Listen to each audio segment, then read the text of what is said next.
10 taon ng dugot pawis sa Singapore para lang makitang parang hayop na itinapon ang tatay ko sa bodega. Consuelo, ninakaw mo ang buhay namin. Ang perang pinaluha ko, naging ginto sa leeg mo habang ang ama ko ay namamalimos ng pagkain. Tapos na ang pagiging bulag ko.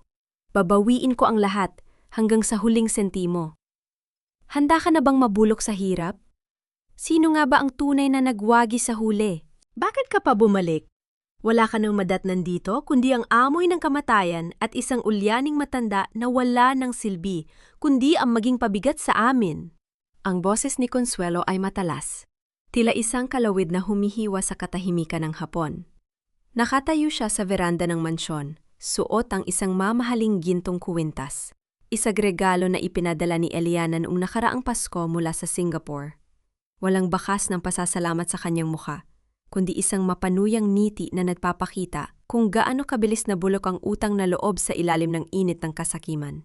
Sa ibaba ng hagdan, nakatayo si Eliana. Mahigpit ang hawak niya sa isang asul na kahon na naglalaman ng mga mamahaling gamot at paboritong kape ng kanyang ama. Buong biyahe ay iniisip niya ang higpit ng yakap ni Tatay Mateo, ang amoy ng lumang pomada nito, at ang mga kwentong matagal na niyang kinasabikan. Ngunit ang kahon na hawak niya ay unti-unting nanginig sa kanyang mga kamay. Parang nawala ng lakas ang kanyang mga daliri hanggang sa dahan-dahang nadulas ang kahon at bumagsak sa tuyang lupa. Nagkalat ang mga bote ng bitamina na tila mga pangarap na nabasag sa isang kisap mata. Hindi makagalaw si Eliana. Pakiramdam niya ay may mga kamay na nakasakal sa kanyang leeg. Pinipigilan ang bawat hininga. Ang bawat tibok ng kanyang puso ay tila isang mabigat na martilyo na tumatama sa kanyang dibdib. Ang init ng araw sa hacienda ay hindi sapat para tunawin ang panlalamig na gumagapang sa kanyang buong katawan. Lumingon siya sa maliit na bodega sa gilid ng malaking bahay. Isang lugar na dati ay imbakan lamang ng mga sako ng palay at kagamitang sira. Doon, sa pagitan ng mga rehas na kahoy, nakita niya ang isang anino. Isang matandang lalaki ang nakaupo sa isang madungis na banig. Ang kanyang buhok ay maputi na at magulo, ang kanyang suot na sando ay punong-puno ng butas at mansa. Ito ba ang kanyang ama? Ang dating matikas na si Don Mateo na nagmamay-ari ng lupang tinatapakan nila? Eliana, don't look at me like that, wika ni Consuelo. Habang pababa ng hagdan, ang tunog ng kanyang mga takong sa semento ay tila bawat hakbang ng isang mapanirang bagyo. You chose to leave, right? Sabi mo, magtatrabaho ka para sa kinabukasan nyo? Well, ito ang kinabukasan nyo. I had to manage everything. Ang hirap kayang mag-alaga ng matandang hindi na alam kung saan ang banyo. We had to move him there para hindi mabaho ang loob ng bahay. Logic lang yan, Hiya. You should be thankful we didn't throw him in the streets. You put him in a warehouse? Sa bodega, tita? Halos pabulong na ang boses ni Eliana, piit ng matinding pait. I sent money every month. Dollars, tita. Dollars ang ipinapadala ko para siguraduhin na nasa maayos siyang kwarto, may nurse at may masarap na pagkain. Biglang humalahak si Consuelo, isang tunog na puno ng lason. Money? You think money is enough? Ang perang pinagyayabang mo, Eliana, ay pambayad lang sa lahat ng abala na ibinigay niyo sa amin. At baka nakakalimutan mo, wala ka ng karapatang mag-utos dito. Basilio! Mula sa pintuan ng mansyon, lumabas ang pinsan ni Eliana na si Basilio. May hawak itong baso ng alak. Ang mukha ay namumula sa kayabangan. Oh, Eliana! You're home! Syakto ang dating mo. We were just about to celebrate my new project. Oh, and by the way, thanks for the car you sent last year. Ang sarap gamitin, pang chicks talaga. Basilio, nasaan ang itay? Bakit hinayaan niyo siyang maging ganito? Sigaw ni Eliana, ang kanyang mga mata ay nagsisimula ng mangilid ang luha ng pot. Lumapit si Basilio at minaliit ang distansya nila ni Eliana. Huwag kang sumigaw sa tapat ng bahay ko, pinsan. Yes, bahay ko. You see, Tatay Mateo signed the documents last month. Binenta na niya sa akin ang buong hacienda. Legal lahat. May pirma, may notaryo. You are just a guest now. Isang bisitang wala ring kwenta gaya ng amang iniwan mo. Nanlamig ang sikmura ni Eliana. Ang bawat salita ni Basilio ay tila mga karayom na ibinabaon sa kanyang puso. Tumingin muli siya sa bodega. Nakita niyang dahan-dahang tumingala ang matanda. Ang mga matang dati ay puno ng talino at pagmamahal ay blanko na ngayon, tila isang tilang marumi na tinangay ng agos. Hindi siya nakilala ng kanyang ama. Sa sandaling yon, naramdaman ni Eliana ang pagguho ng kanyang mundo. Ang lahat ng sakripisyo niya sa Singapore, ang lahat ng gabing, hindi siya nakatulog dahil sa pangungulila, ang lahat na yun ay nauwi sa isang malupit na biro. Ito ba ang gantimpala ng isang anak na naghangad lamang na magandang buhay? Ang makitang ang sarili niyang dugo ang pumasilang sa danggal ng kanyang ama habang siya ay wala? Huminga ng malalim si Eliana, pinipigilan ang paghagulgol na gustong kumawala sa kanyang lalamunan. Tumingin siya ng diretso sa mga mata ni Consuelo at Basilio. Isang malaking pagkakamali na inisip ninyong tapos na ako. You took his dignity. You took our home. But you forgot one thing. And what's that, dear niece? Pang-uyam ni Consuelo habang pinaglalaruan ang kanyang gintong kuwintas. I am my father's daughter. At ang dugong nananalaytay sa akin ay hindi marunong sumuko sa mga magnanakaw. Tumalikod si Eliana at naglakad patungo sa madilim na bodega. Hindi niya alintana ang dumi ng paligid o ang amoy ng luma. Lumuhod siya sa harap ng kanyang ama, hinawakan ng malamig at nanginginig nitong kamay at dahan-dahang inilagay ang kanyang no sa likod ng palad ng matanda. Tay, nandito na po ako. Bulong niya sa wikang Tagalog na puno ng tait at pangako. Nandito na si Eliana. Hindi ko na po kayo iiwan. At ipinapangako ko, lahat ng kinuha nila sa inyo, babawiin ko. Kahit anong mangyari. Sa labas, narinig niya ang tawanan ni na Consuelo at Basilio habang papasok ang mga ito sa mansyon. Tila ba isang basura lamang ang kanilang iniwan sa labas? Nuwit sa loob ng bodegang yon, isang apoy ang nagsisimulang mag-alab sa mga mata ni Eliana. Isang apoy na hindi titigil hanggat hindi natutupok ang bawat kasinungalingang itinayo ng kanyang sariling pamilya. Sino nga ba ang tunay na nagwagi? Ang mga taong nasa loob ng mansyon na puno ng ninakaw na yaman o ang anak na nasa loob ng bodega? Yakap ang isang amang wala nang maalala ngunit may pusong handang lumaban hanggang sa huli? Ilabas ang lahat ng basurang yan! Huwag ninyong ititira kahit isang pirasong basahan sa loob ng bodegang yan dahil kailangan na yung linisin para sa mga bagong gamit ko. Ang boses ni Basilio ay umaalingaw-ngaw sa buong bakuran, kasing lupit ng latigo na tumatama sa balat. Nakatayo siya sa gitna ng initan, may hawak na baston na ginagamit niya upang ituro ang mga lumang gamit ni Mateo na isa-isang inihahagis na mga tauhan niya sa labas. Ang mga lumang barong, ang mga kupas na retrato, at ang paboritong banig ng matanda, lahat ay tila mga basurang walang halaga na nagkalat sa putikan. Sa loob ng bodega, mahigpit ang yakap ni Eliana sa kanyang ama. Gamit ang isang mamahaling panyo na gawa sa seda mula sa Singapore, dahan-dahan niyang pinupunasan ang mukha ni Mateo. Ang kaibahan ng malambot na tela sa magaspang at madungis na balat ng kanyang ama ay tila isang malupit na paalala ng lahat ng pagkukulang niya. Habang sinusubukan niyang ibalik ang danggal ng ama sa pamamagitan ng simpleng paglilinis, ang bawat sigaw ni Basilio sa labas ay tila isang sampal na nagpapahina sa kanyang tuhod. Naramdaman ni Eliana ang panginginig ng mga balikat ni Mateo. Ang matanda, na dati ay haligi ng katatagan, ngayon ay tila isang batang takot na takot sa dilim. Tay, huwag po kayong matakot. Nandito na po ako. Bulong niya, ngunit ang sarili niyang boses ay nanginginig din sa pigil na galit.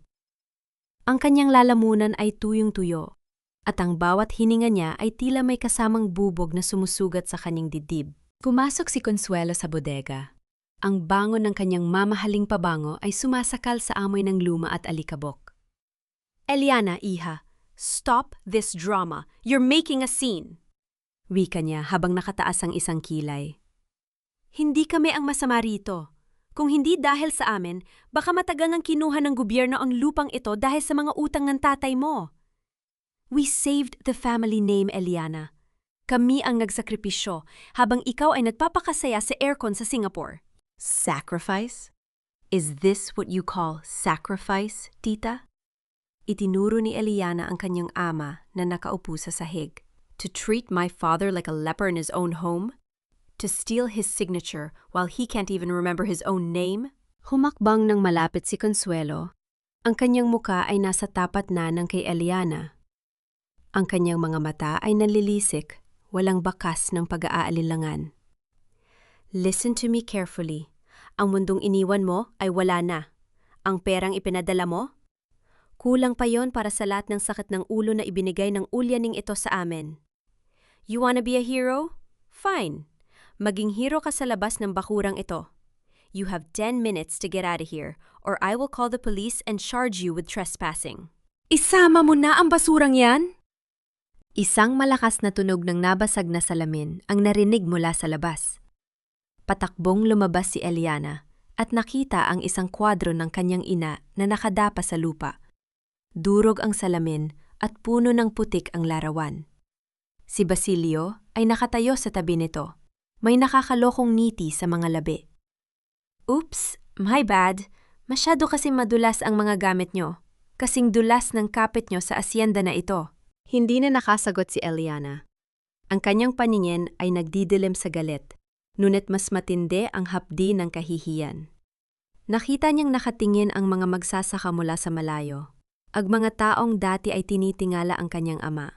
Ngayon nakikita nilang itinataboy ang kanilang amo na parang ligaw na aso. Ang hiya na nararamdaman ni Eliana ay tila isang mabigat na kadena na pumupulupot sa kanyang leeg. Wala siyang nagawa, kundi simulan ang pagpulot sa mga natitirang gamit.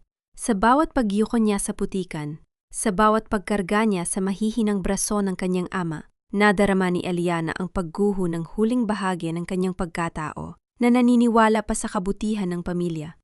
Ang mansyong itinayo ng pawis ng kanyang mga ninuno ay naging isang lason na kailangang iwasan. Dinala niya si Mateo sa lumang gate ng hacienda. Habang naglalakad palayo, narinig niya ang huling hiling ni Consuelo sa mga tauhan. Sunugin ninyo ang lahat ng basurang iniwan nila. Ayokong may matirang amoy ng mga talunan sa pamamahay ko. Napatigil si Eliana sa labas ng bakod. Tumingin siya sa kanyang ama na ngayon ay mahigpit na hawak ang isang piraso ng papel na nakuha niya mula sa putikan. Ito ay isang drawing ng isang bata. Ang drawing ni Eliana noong siya ay 5 taong gulang pa lamang kung saan nakalarawan ng isang bahay na may malaking puno at isang susing nakabaon sa ilalim nito. Sa gitna ng kanyang kawalan ng pag-asa, isang misteryosong panginginig ang dumaan sa kanyang gulugod nang makita ang sulat sa likod ng drawing na hindi niya napansin noon. Ngunit bago pa niya ito mabasa, isang itim na sasakyan ang huminto sa harap nila. Bumaba ang isang lalaking nakabarong, may dalang folder na may selyo ng bangko. Miss Eliana Mateo? Tanong ng lalaki. Ang boses ay malamig at formal. Ako nga? Bakit? I am here to serve a formal notice. Dahil sa mga dokumentong nilagdaan ni Don Mateo at ng kanyang mga proxy, ikaw ay itinatalagang sole guarantor sa lahat ng utang ng hacienda. At dahil delinquent na ang mga accounts, ang bangko ay magsasampa ng kasong estafa laban sa iyo bukas na bukas din. Mayroon kang utang na 10 milyong piso na kailangang bayaran sa loob ng 48 oras. O baka sa kulungan ka na magpasko. Nanlamig ang buong mundo ni Eliana. Hindi lang niya nawala ang kanyang tahanan at danggal, kundi tila binalot din siya ng isang madilim na bitag na sadyang inihanda para sa kanyang pagbabalik. Lumingon siya sa mansyon at nakita niya si Consuelo sa bintana, itinataas ang isang baso ng alak bilang pagpupugay sa kanyang tuluyang pagbagsak. Paano lalaban ang isang anak na wala nang natitira, kundi isang amang may sakit at isang utang na hindi naman siya ang gumawa?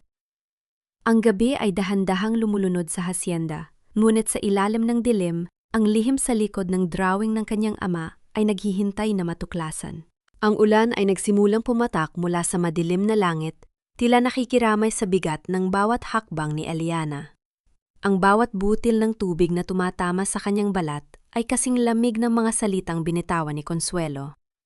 Sa isang kamay, hawak niya ang nanginginig na bisig ng kanyang ama, At sa kabila naman ay ang basang bag na naglalaman ng kanilang natitirang buhay. Ang kalsadang patungo sa labas ng hasyenda ay puno ng putik. Bawat lubak ay tila isang bitag na gustong lamunin ang huling lakas na meron siya. Eliana? Anak? Malamig, bulong ni Mateo. Ang kanyang boses ay halos hindi marinig sa gitna ng ingay ng hangin na humahampas sa mga puno ng niyog. Sandali na lang, Tay. Malapit na tayo, tugon ni Eliana. Pinilit niyang ayusin ang kanyang pagkakatayo kahit na ang kanyang mga paa ay sumasakit na sa paglalakad. Ang sapatos na binili niya sa isang mamahaling butik sa Singapore ay wala ng silbi sa gitna ng putikan. Tila isang simbolo ng kanyang tagumpay na ngayoy nilalamon ng lupa. Mula sa kadiliman, isang liwanag ng lampara ang dahan-dahang lumapit sa kanila. Isang matandang babae na nakabalot ng sako ang humahangos na tumatakbo. Si Nanay Isabel yon, ang tapat na katulong na pilit na pinaalis ni Consuelo ilang buwan na ang nakalilipas. Diyos ko, Eliana! Bakit kayo nandito sa gitna ng ulan? Anong ginawa nila sa inyo? Gulantang na tanong ni Isabel. Nang makita niya ang kalagayan ni Mateo, aglampara sa kanyang kamay ay muntik ng mabitawan dahil sa pangiinig. Pinaalis kami, Nanay Isabel. Wala na kaming matuluyan, sagot ni Eliana. At sa unang pagkakataon, ang kanyang tinig ay nabasag. Halika kayo, sa dampa ko muna kayo.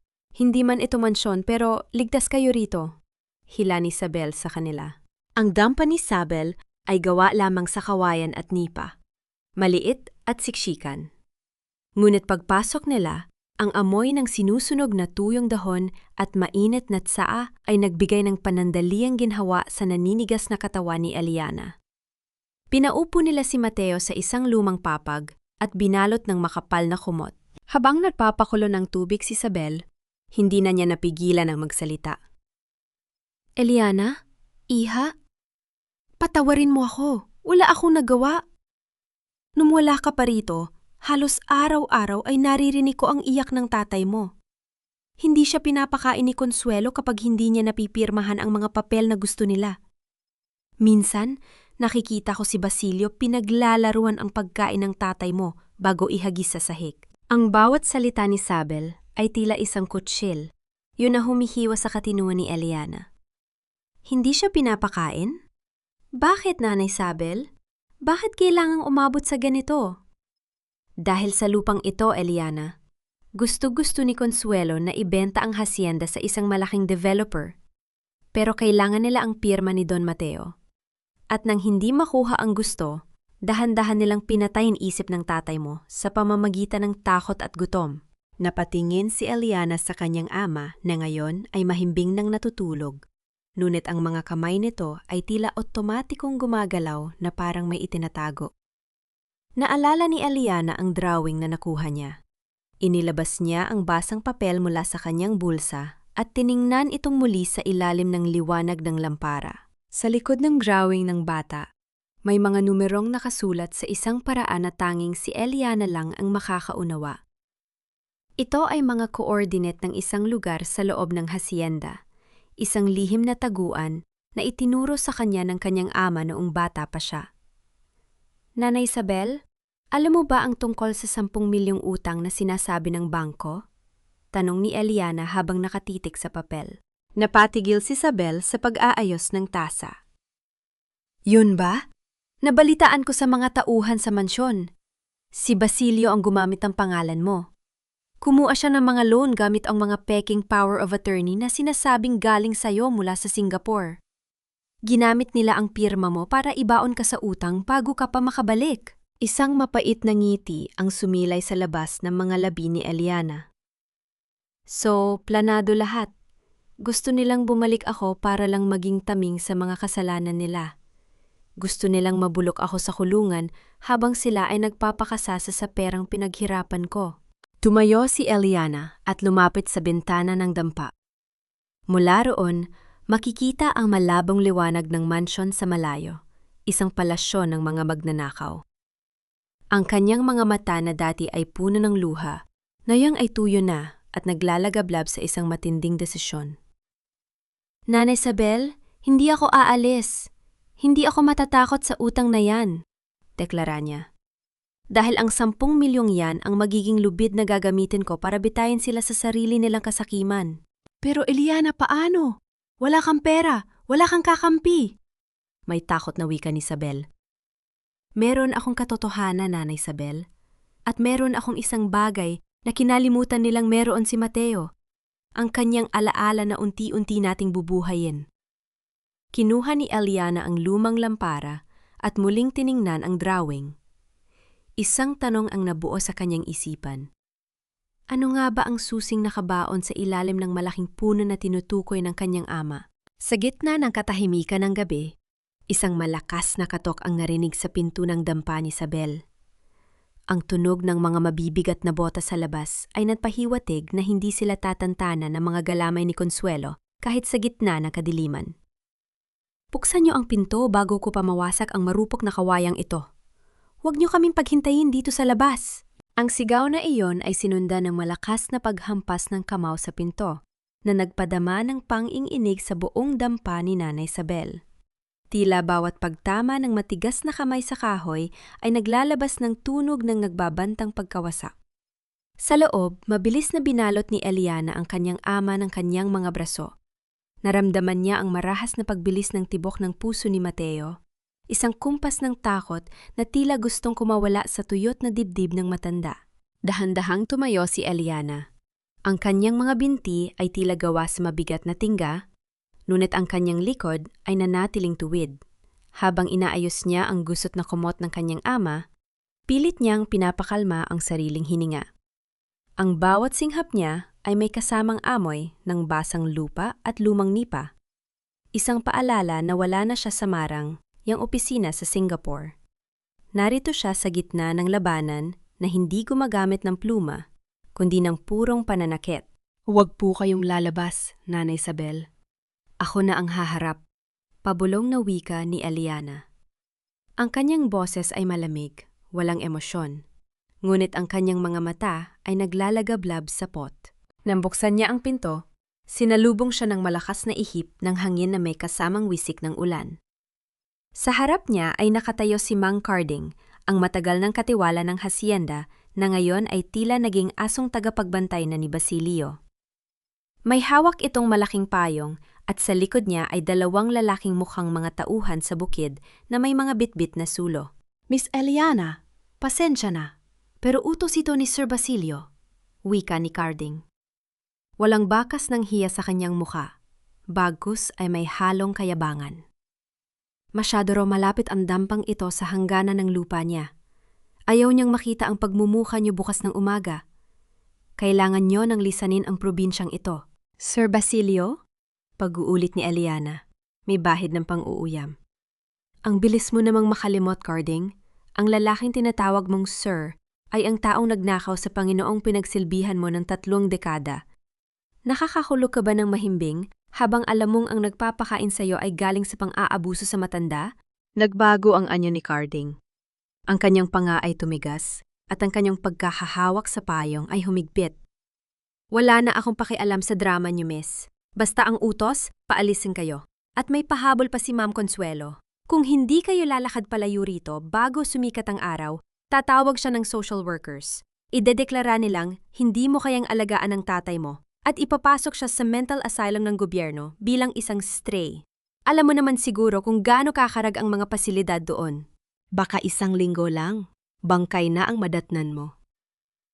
Ang bawat salita ay tila isang lason na dahan-dahang pumasok sa pandinig ni Eliana. Isang mental asylum? Ang kanyang ama, na dating isang iginagalang na don, ay itatapon sa isang lugar na puno ng kapabayaan at dumi? Ang imahe ni Mateo na nag-iisa sa isang malamig na silid, nakagapos at walang nakakakilala, ay nagdulot ng isang matinding hapdi sa kanyang puso na mas masakit pa sa anumang sampal. Ang kanyang mga daliri ay bumaon sa kanyang mga palad hanggang sa maramdaman niya ang sariling kuko na sumusugat sa kanyang balat. Ang sakit na yon ay naging angkla niya para hindi tuluyang bumigay sa harap ng mga kaaway. Sabihin mo sa amo mo, panimula ni Eliana. Ang kanyang boses ay tila isang talim na dahan-dahang hinahasa. Hindi niyo kailangang tumawag na kung sino man. Lalayo kami. Pero wag na wag ninyong iisipin na panalo na kayo.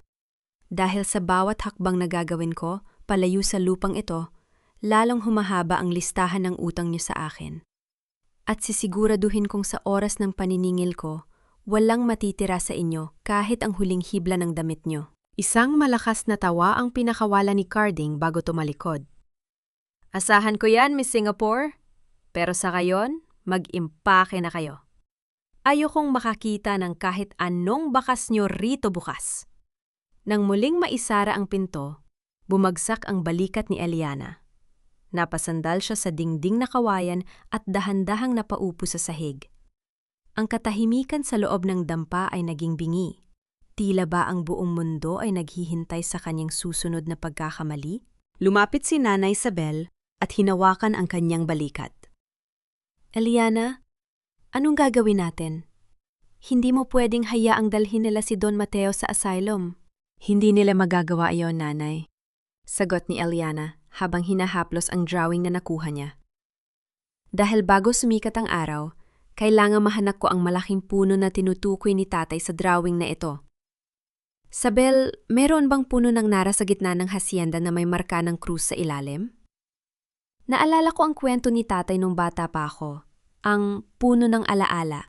Ang nara sa gitna ng kakahuyan. Nanlaki ang mga mata ni Sabel. Iyon ang lugar na pinakaingatan ni Don Mateo, pero Eliana, delikado roon. Maraming tauhan ni Basilio ang nagpapatrolya sa gabi. Tumingin si Eliana sa kanyang ama na ngayon ay dahan-dahang nagmulat ng mata. Tay, bulong niya. Saan po ang susi? Ang susing magliligtas sa atin? Tumitig si Mateo sa kanyang anak. Sa isang sandali, tila nagkaroon ng linaw ang kanyang mga mata. Itinaas niya ang kanyang nanginginig na hintuturo at itinuro ang drawing. Particular na ang bahagi kung saan nakadibuho ang isang malaking ugat. Sa ilalim ng pagmamahal, paos na wika ng matanda. Doon ay napagtanto ni Eliana. Hindi lang coordinates ang nasa papel. Ito ay isang paalala ng huling tagubilin ng kanyang ama bago ito tuluyang mawala sa sarili. May isang bagay na nakabaon sa lupang yon na mas mahalaga pa sa titulo ng lupa. Isang katotohanang kayang bumalis sa bawat kasinungalingan ni Consuelo.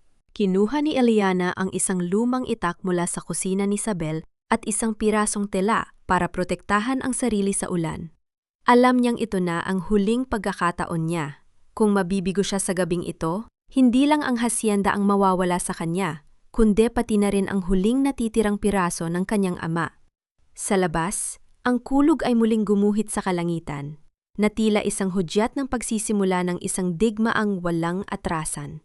Ang bawat hakbang ni Eliana sa gitna ng masukan na kakahuyan ay tila isang pakikipagtuos sa sarili niyang nakaraan. Ang putik na bumabalot sa kanyang mga binti ay kasing bigat ng panunumbat na nararamdaman niya sa kanyang puso. 10 taon. 10 taon siyang nagpakapagod sa Marang, yang syudad ng Singapore, iniisip na ang bawat dolyar na ipinapadala niya ay sapat na para palitan ang kanyang presensya. Ngunit habang hinahawi niya ang mga matitinik na sanga na sumasabit sa kanyang damit, napagtanto niya ang isang masakit na katotohanan. Ang pera ay walang kapangyarihang magpunas ng luha ng isang amang nag-iisa. Tay, patawarin niyo ako. Akala ko sapat na ang maginhawang buhay. Akala ko protektado kayo ng mga taong pinagkatiwalaan ko. Bulong ni Eliana sa hangin. Ang kanyang boses ay nanginginig. Hindi dahil sa lamig ng ulan, kundi dahil sa hapdi ng pagsisisi na mas matindi pa sa anumang sugat. Sa ilalim ng liwanag ng isang maliit na flashlight na binalot niya ng plastik, natagpuan ni Eliana ang matandang puno ng nara. Ang dambuhalang katawan nito ay tila isang piping saksi sa lahat ng lihim ng pamilya Mateo. Ang mga ugat nito, na tila mga kamay na nakakapit sa lupa, ay natatakpan ng makapal na lumot at mga lantang dahon. Ito ang puno ng alaala, ang lugar kung saan siya tinuruan ng kanyang ama na mangarap nung siya ay musmos pa lamang. Dahan-dahan siyang lumuhod sa harap ng malaking ugat na may markang krus. Hindi niya inalintana ang dumi na bumabara sa kanyang mga kuko habang nagsisimula siyang maghukay gamit ang isang maliit na itak at ang kanyang mga hubad na kamay. Ang bawat dakot ng basang lupa na iniaalis niya ay tila pagtatanggal ng mga sapot sa kanyang alaala. Naalala niya ang tawa ng kanyang ama, ang amoy ng tabako nito, at ang mga pangakong sabay nilang binuo sa ilalim ng punong ito. Eliana, ang tunay na yaman ay hindi nakikita sa ibabaw, kundi nakabaon sa puso ng lupang nagluwal sa atin. Tila'y naririnig pa niya ang paos na tinig ni Mateo sa kanyang gunita. Lumipas ang ilang minuto na tila mga oras. Ang kanyang mga kamay ay nagsisimula ng mamaltos at ang kanyang likod ay tila mababali na sa pagod. Ngunit sa bawat hapdi, lalong tumitindi ang kanyang determinasyon. Nang tumama ang talim ng itak sa isang matigas na bagay, tumigil ang mundo ni Eliana. Isang maliit na kahon na gawa sa metal na kinakalawang na dahil sa katagalan, ang dahan-dahan niyang inyahon mula sa hukay. Nanginginig ang kanyang mga daliri habang binubuksan ang kahon. Sa loob nito, natagpuan niya ang isang lumang relo, ilang mga liham na nakatali ng pulang laso, at isang maliit na USB drive na nakabalot sa makapal na wax. Ang mga liham ay isinulat ng kanyang ina bago ito pumanaw, mga liham na hindi kailanman ipinakita sa kanya ni Consuelo. Ngunit ang mas nakakuha ng kanyang atensyon ay ang isang sulat-kamay na testamento ni Mateo na may petsang bago pa ito tuluyang mawala sa katinuan. Para kay Eliana, ang aking tanging tagapagmana, ang simula ng sulat. Bago pa matapos basahin ni Eliana ang unang talata, isang tunog ng nabaling sanga ang narinig niya mula sa likuran. Mabilis niyang pinatay ang flashlight at pinigil ang kanyang hininga. Ang katahimikan ng gabi ay nabasag ng mabibigat na yabag ng bota na papalapit sa kanyang kinaroroonan. Ang bawat hakbang ay tila isang banta ng kamatayan. Sigurado akong dito siya dumaan. Hanapin niyo ang babaeng yon.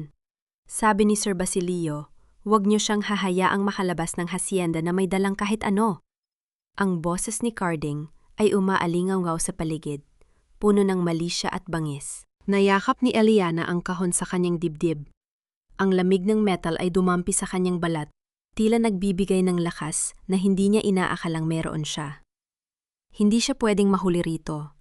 Hindi pwedeng makuha ni na Basilio ang tanging ebiden siyang magliligtas sa kanila ng kanyang ama. Sumandal siya sa likod ng malaking puno. Ang kanyang puso ay tumitibok ng mabilis na tila isang tambol na nagbababala ng panganib. Nakita niya ang liwanag ng mga flashlight ng mga tauhan ni Basilio na sumasayaw sa mga dahon. Ilang metro na lamang ang layo mula sa kanya. Ang amoy ng kanilang mga sigarilyo ay humahalo sa amoy ng basang lupa, isang nakakasulasok na paalala na ang mga kaaway ay nasa paligid lamang. Sa isang sandali, tumingin si Eliana sa langit. Ang ulan ay dahan-dahang humuhupa, ngunit ang dilim ay nananatiling makapal. "Tay, gabayan niyo po ako!" bulong niya. Isang mapanganib na ideya ang pumasok sa isip ni Eliana. Sa halip na tumakbo palayo, kailangan niyang bumalik sa dampa ni Nanay Isabel nang hindi napapansin. Ngunit paano kung ang bawat daan ay bantay sarado? Habang naghahanap ng paraan, napansin niya ang isang lumang daanan ng tubig sa ilalim ng mga ugat ng Nara. Isang drainage pipe na itinayo pa nung panahon ng kanyang lolo. Ito ay makitid, madilim at puno ng putik. Ngunit ito ang tanging paraan para makalusot. Pumasok si Eliana sa loob ng pipe, iniinda ang masangsang na amoy at ang sikip ng paligid. Ang bawat paggapang niya ay tila isang pagbabalik sa sinapupunan ng lupa, isang pagdurusa para sa kanyang muling pagsilang. Habang nasa loob, narinig niya ang boses ni Carding sa mismong ibabaw ng pipe. "Wala rito! Baka tumuloy na sa dampa ng matandang sabel. Puntahan niyo doon at sunugin ang lahat kung kailangan." Nanlaki ang mga mata ni Eliana. Si Mateo. Si Nanay Isabel. Sila ang susunod na biktima. Ang takot na nararamdaman niya para sa sarili ay napalitan ng isang matinding pangamba para sa kanyang ama. Gamit ang lahat ng natitirang lakas, mabilis siyang gumapang palabas ng drainage pipe, hindi alintana ang mga sugat sa kanyang siko at tuhod. Nang makalabas siya sa dulo ng kakahuyan, tanaw na niya ang dampa ni Nanay Isabel. Ngunit ang kanyang puso ay tila tumigil sa pagtibok. Nang makita niya ang pulang liwanag, na nagmumula sa bubong ng nipa. Ang apoy ay dahan-dahang kumakain sa maliit na tahanan at ang mga sigaw ng takot mula sa loob ay humihiwa sa katahimikan ng gabi. Itay! Nanay Isabel! Sigaw ni Eliana. Ang kanyang boses ay napuno ng desperasyon. Ang kahon na hawak niya ay tila naging napakabigat. Hawak niya ang katotohanan, ngunit tila ang kapalit nito ay ang buhay ng mga taong mahal niya. Tatakbo ba siya patungo sa apoy para iligtas ang ama? O itatago ang kahon na tanging pag-asa nila para sa hustisya? Ang bawat kisrap ng apoy na tumutupok sa dampang ito ay tila mga tawa ni Consuelo na humihiwa sa aking kaluluwa. Hindi alintana ni Eliana ang init na humahalik sa kanyang balat habang mabilis niyang itinago ang metal na kahon sa ilalim ng isang makapal na tumpok ng basang dahon malapit sa kakahuyan. Ang bawat segundo ay tila isang taon, habang naririnig niya ang pagsabog ng mga tuyong kawayan, isang tunog na tila mga butong naglalangit-ngit sa gitna ng init. Tumakbo siya patungo sa naglalagablab na dampa. Ang kanyang mga sigaw ay nabaon sa ingay ng hangin at liyab. Itay! Nanay Isabel! Ang kanyang boses ay halos mapatid sa desperasyon. Sa gitna ng usok, nakita niya ang isang aninong gumagapang palabas ng pinto. Si Nanay Isabel yon, ubo ng ubo at punong-puno ng uling ang muka, habang pilit na hinihila ang walang malay na katawan ni Mateo. Hindi nag-atubili si Eliana. Sinalubong niya ang panganib, binuhat ang kabilang bahagi ng kanyang ama, at sa ilalim ng ulang ng mga baga ay dinala niya ang mga ito palayo sa nasusunog na dampa. Nang makalayo sila sa panganib, humandusay si Eliana sa putikan habang yakap ang kanyang ama. Ang ulan ay muling lumakas. Tila sinusubukang patayin ng apoy, ngunit huli na ang lahat. Ang tanging kanlungan nila ay naging abo na. Sa di kalayuan, nakita niya si Carding at ang kanyang mga tauhan na nakatayo lamang, pinapanood ang trahedya na tila isang palabas sa sinehan. Oh, Miss Eliana, sinabi ko na sa'yo, delikado ang manatili sa lugar na hindi sa inyo. Wika ni Carding. Walang bakas ng awa sa kanyang muka, kundi isang malamig na kasiyahan. Mabuti na lang at nakalabas kayo. Ngayon, baka mas madali na sa inyong magdesisyon na umalis sa probinsyang ito. Tumingin si Eliana kay Carding. Sa gitna ng dumi, uling at luha, may isang bagay na nagbago sa kanyang mga mata. Nawala ang takot. Nawala ang desperasyon. Ang natira ay isang malamig at kalkuladong galit. Napagtanto niya na kung lalaban siya ng hayagan, mas lalo lang silang mapapahamak. Kailangan niyang maging kasing tuso ng ahas na kumagat sa kanila. Sabihin mo kay Tita Consuelo. Panalo na siya. Pabulong na wika ni Eliana habang nakatitig sa abo ng dampa. Wala na akong lakas. Wala na kaming matuluyan. Bukas na bukas din, pupunta ako sa mansyon para pirmahan ang lahat ng dokumentong gusto niya. Basta, huwag niyo lang kaming saktan. Isang mapanuyang ngiti ang sumilay sa mukha ni Carding. Mabuti at natahon ka na rin, Miss Singapore. Mauna na kami. Huwag kang mahuhuli bukas. Ayaw ni Ma'am na pinaghihintay siya. Nang makaalis ang mga tauhan, nilapitan ni Eliana si Nanay Isabel na kasalukuyang inaasika, si Mateo. Nanay Isabel, kailangan nating magtago muna sa simbahan. Doon tayo humingi ng tulong kay Father Jose. Pero kailangang maniwala ng lahat na sumuko na ako. Eliana, anong binabalak mo? Mapanganib ang pumasok muli sa mansyong iyon. May takot na babala ni Isabel. Iyon ang bitag ko, nanay. Iisipin ni Consuelo na nakuha na niya ang lahat. Iisipin niya ang isang Elianang durog at talunan ang haharap sa kanya. Pero habang busy siyang ipagdiwang ang pagkapanalo niya, doon ko sisimulang gibain ang kanyang palasyo mula sa loob. Kinabukasan, ang sikat ng araw ay tila isang mamatay tao na naglalantad ng lahat ng kapangitan ng nakaraang gabi. Nakatayo si Eliana sa tapat ng malaking pinto ng mansyon. Ang kanyang damit ay gusot, may mga bakas pa ng uling sa kanyang braso, at ang kanyang mga mata ay tila wala ng buhay. Isang perpektong pagpapanggap ng isang taong nawala ng pag-asa. Pinagbuksan siya ng pinto at pumasok siya sa loob ng malamig at marangyang mansyon. Doon, sa gitna ng sala, nakaupo si Consuelo habang humihigop ng tsaa.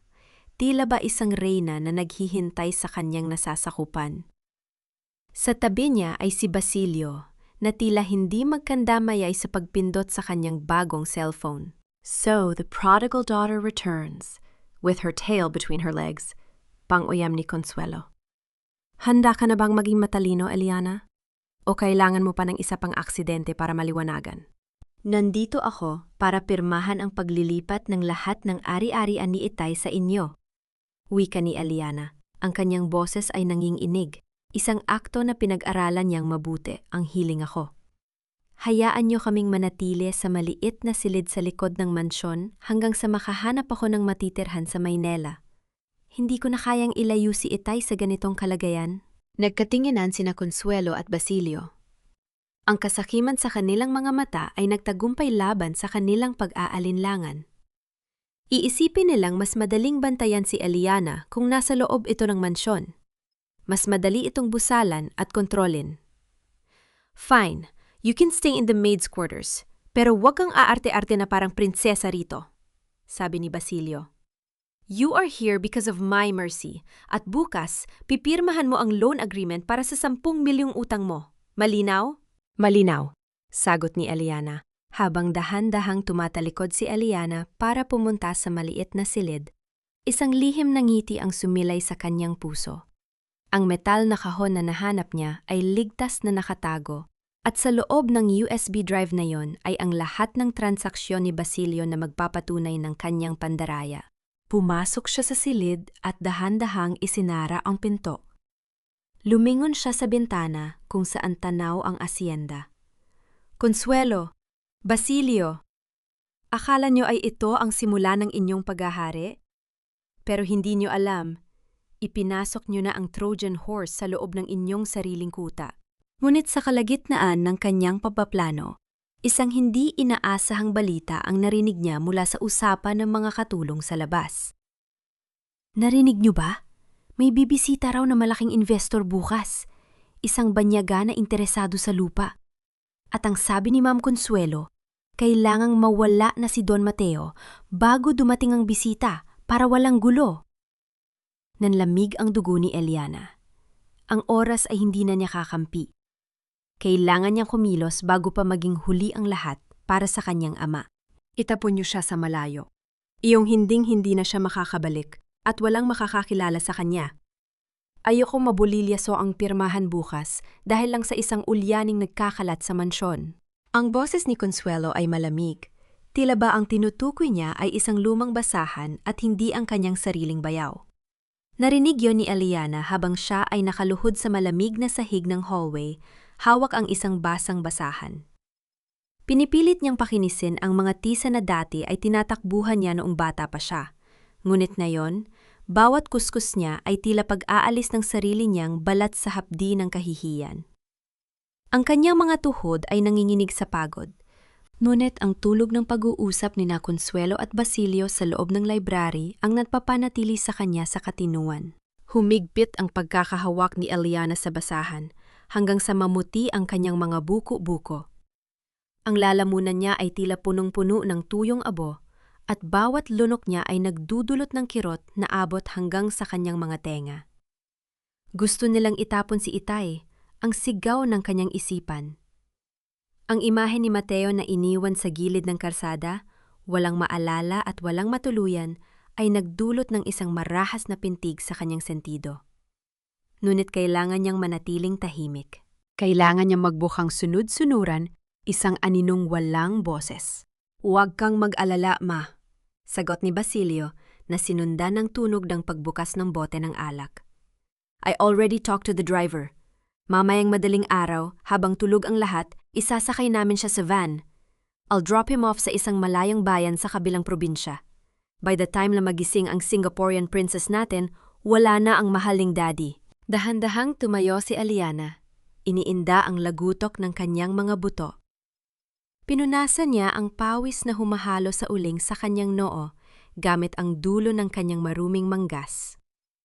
Sa labas, ang langit ay nagsisimula ng magkulay kahel, isang mapayapang tanawin na kabaliktaran ng bagyong nagaganap sa loob ng mansyon. Naglakad siya patungo sa maid's quarters. Numit bago siya makarating dun, hinarang siya ni Basilio sa may dulo ng hagdanan.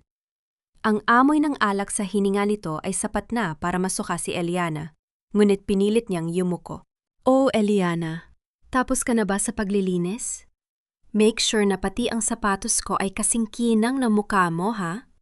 Pang-uyam ni Basilio habang sinisipa ang balde ng tubig na bitbit ni Eliana. Ang tubig ay nagkalat sa sahig, tila isang lawa ng kabiguan. "You know, if you just cooperated from the start, baka naging manager ka pa ng hacienda. Pero pinili mong maging katulong. Bagay naman sa'yo, actually." "Pasensya na po, Basilio. Lilinisin ko na lang ulit," pabulong na sagot ni Eliana. Ang kanyang mga mata ay nananatiling nakatingin sa sahig.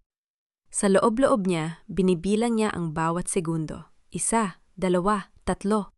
Darating din ang oras mo. Good girl. At huwag kang lalapit-lapit sa library mamaya. May importanteng guest kami bukas, at ayaw naming makakita sila ng dumi sa bahay na ito. Huling hirit ni Basilio bago ito tumalikod at pumasok sa kanyang silid. Ang tunog ng mabigat na pinto na sumasara ay tila isang hatol ng kamatayan. Nang masiguro ni Eliana na wala nang nakatingin, mabilis siyang pumunta sa maliit na silid sa likod kung saan nakahiga si Mateo. Ang silid ay madilim, may amoy ng amag, at ang tanging liwanag ay nagmumula sa isang maliit na butas sa bubong. Doon, nakita niya ang kanyang ama na nakaupo sa sulok. Hawak ang isang basyong lata ng biskwit. Tay, kailangan nating kumilos." Bulong ni Eliana habang nilalapitan ang matanda. Hinawakan niya ang mga kamay ni Mateo, ang mga daliri nito ay kasing lamig ng yelo. "Eliana, ang mga ibon, aalis na sila." Paos na wika ni Mateo, ang kanyang mga mata ay nakatingin sa kawalan. "Hindi po tayo aalis na mag-isa, tay. Lalaban po tayo," wika ni Eliana. Inilabas niya mula sa loob ng kanyang damit ang USB drive na nakuha niya mula sa ilalim ng puno. Kailangan niyang mahanap ang laptop ni Basilio sa loob ng library. Iyon ang tanging paraan para mailipat niya ang mga dokumento at mapatunayan ang pandarayan ng kanyang pinsan bago dumating ang investor. Hating gabi na nang dahan-dahang lumabas si Eliana sa maid's quarters. Ang mansyon ay balot ng katahimikan. Isang uri ng katahimikan na nagbibigay ng kakaibang takot. Ang tanging naririnig niya ay ang mahinang tunog ng mga kuliglig sa labas at ang sarili niyang mabigat na paghinga. Gamit ang isang maliit na flashlight, tinuntun niya ang daan patungo sa library. Bawat hakbang niya sa sahig na kahoy ay tila isang pagsusugal. Ang bawat mahinang langit-ngit ng sahig ay nagpapatigil sa kanyang puso. Nang makarating siya sa pinto ng library, dahan-dahan niyang inikot ang doorknob. Sa loob, ang amoy ng lumang papel at mamahaling alak ay sumalubong sa kanya. Natagpuan niya ang laptop ni Basilio sa ibabaw ng mesa. Mabilis niyang isinaksak ang USB drive. Ang liwanag ng screen ay tila isang ilaw na naglalantad ng kanyang krimen. Sa loob ng ilang minuto, nakita niya ang lahat. Ang mga scan na dokumento na may peking pirma ni Mateo, ang mga bank transfer sa mga dummy accounts sa Singapore, at ang plano para sa pagbebenta ng hacienda sa isang kumpanyang pag-aari rin ni Consuelo sa ilalim ng ibang pangalan. "Nakuha ko na," bulong ni Eliana. Ang kanyang mga mata ay naniningkit sa galit habang binabasa ang mga mensahe ni Basilio tungkol sa pagpapabagsak sa kanya. Ngunit bago pa niya matapos ang pagkopy ng mga files, ang liwanag ng hallway ay biglang bumukas. Ang anino sa ilalim ng pinto ay nagbababala ng isang paparating na panganib. "Sino ang nariyan?" Ang boses ni Consuelo ay matalas, papalapit sa library. Mabilis na hinugot ni Eliana ang USB drive at nagtago sa ilalim ng malaking desk. Naririnig niya ang tunog ng mga hakbang ni Consuelo sa carpeted na sahig, bawat tapak ay tila isang hakbang patungo sa kanyang pagkakabuking. Nakita niya ang mga paa ni Consuelo, suot ang kanyang mamahaling tsinelas na huminto sa tapat ng mesa. "Basilio? Ikaw ba yan? Bakit bukas ang laptop mo?" tanong ni Consuelo sa hangin.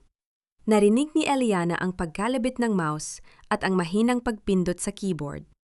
Ang kanyang puso ay tumitibok ng mabilis na tila lalabas na sa kanyang dibdib. Pinilit niyang huwag gumalaw, kahit nang isang malaking ipis ay nagsisimulang gumapang sa kanyang braso. Lumipas ang ilang minuto na tila walang katapusan. Sa huli, narinig niya ang buntong hininga ni Consuelo at ang tunog ng pagpatay sa laptop. Lasing na naman ang batang yon. Nakalimutang patayin ang gamit. Bulong ng matanda bago lumabas ng silid at isara ang pinto. Naiwan si Eliana sa dilim. Nanginginig ang buong katawan. Hawak niya ang USB, ang kanilang kaligtasan. Ngunit ang kaba sa kanyang dibdib ay hindi pa rin nawawala. Pagbalik niya sa kanyang silid, natagpuan niya ang kanyang ama na nakatayo malapit sa bintana, nakaturo sa labas. Tay, bakit po? Ang itim na sasakyan. Eliana, nandyan na sila. Bulong ni Mateo. Lumingon si Eliana sa labas at nanlamig ang kanyang buong pagkatao. Hindi ito madaling araw. Hating gabi pa lamang, ngunit isang itim na van ang pumasok sa gate ng mansyon ng walang ilaw. Nakita niya si Basilio na lumalabas mula sa gilid ng bahay, may dalang mga tali at isang itim na tela. Maaga ang alis natin, narinig niyang bulong ni Basilio sa driver.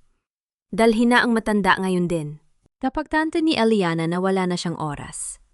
Ang plano ni na Consuelo ay minadali. Hindi niya pwedeng hayaang maisakay si Mateo sa van na yon.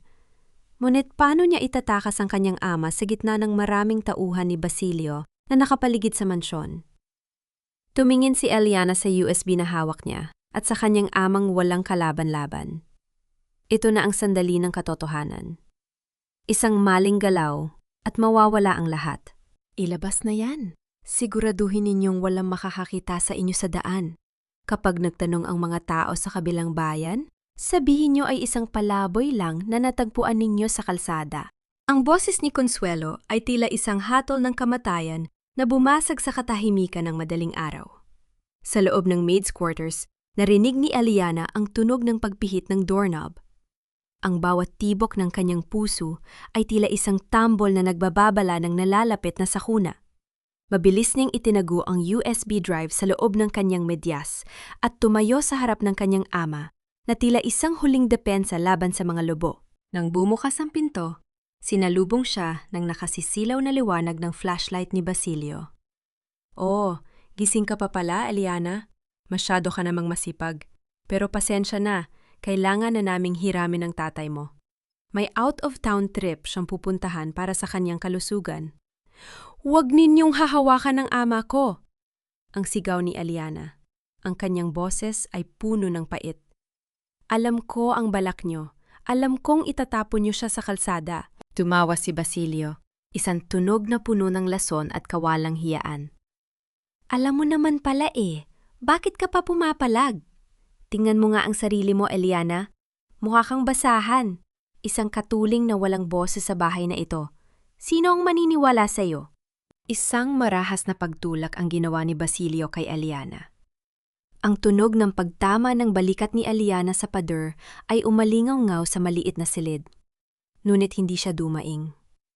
Ang sakit ng katawan ay wala kumpara sa hapdi ng makitang dalawang malalaking lalaki ang humahawak sa nanginginig na mga braso ni Mateo.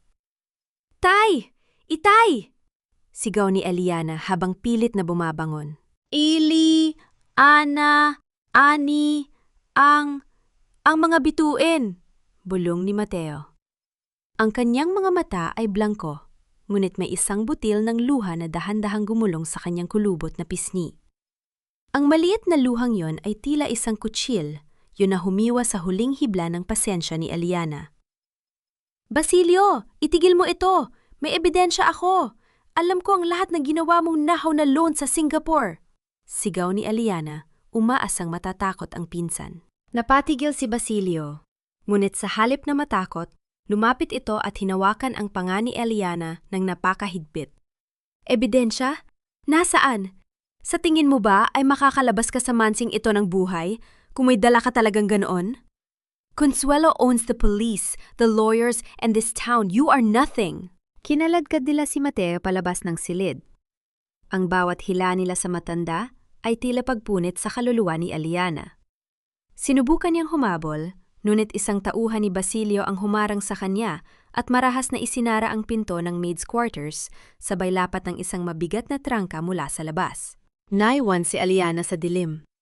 Ang tunog ng papalayo na yabag ng mga bota at ang mahinang pag-ungol ng makina ng van sa labas ay tila hudyat ng kanyang tuluyang pagkatalo. Napasandal siya sa pinto, ang kanyang mga kamay ay nanginginig habang hinahaplos ang dingding na kawayan. Hindi ito pwedeng matapos ng ganito. Ang sigaw ng kanyang puso. Naalala niya ang USB drive sa kanyang medyas. Ngunit ano ang silbi ng katotohanan kung wala na ang kanyang ama? Kung ang taong dahilan ng lahat ng kanyang sakripisyo ay itatapon na parang basura sa isang lugar na hindi niya alam. Isang golden moment ang biglang pumasok sa kanyang isipan. Ang susing drawing ni Mateo sa ilalim ng pagmamahal.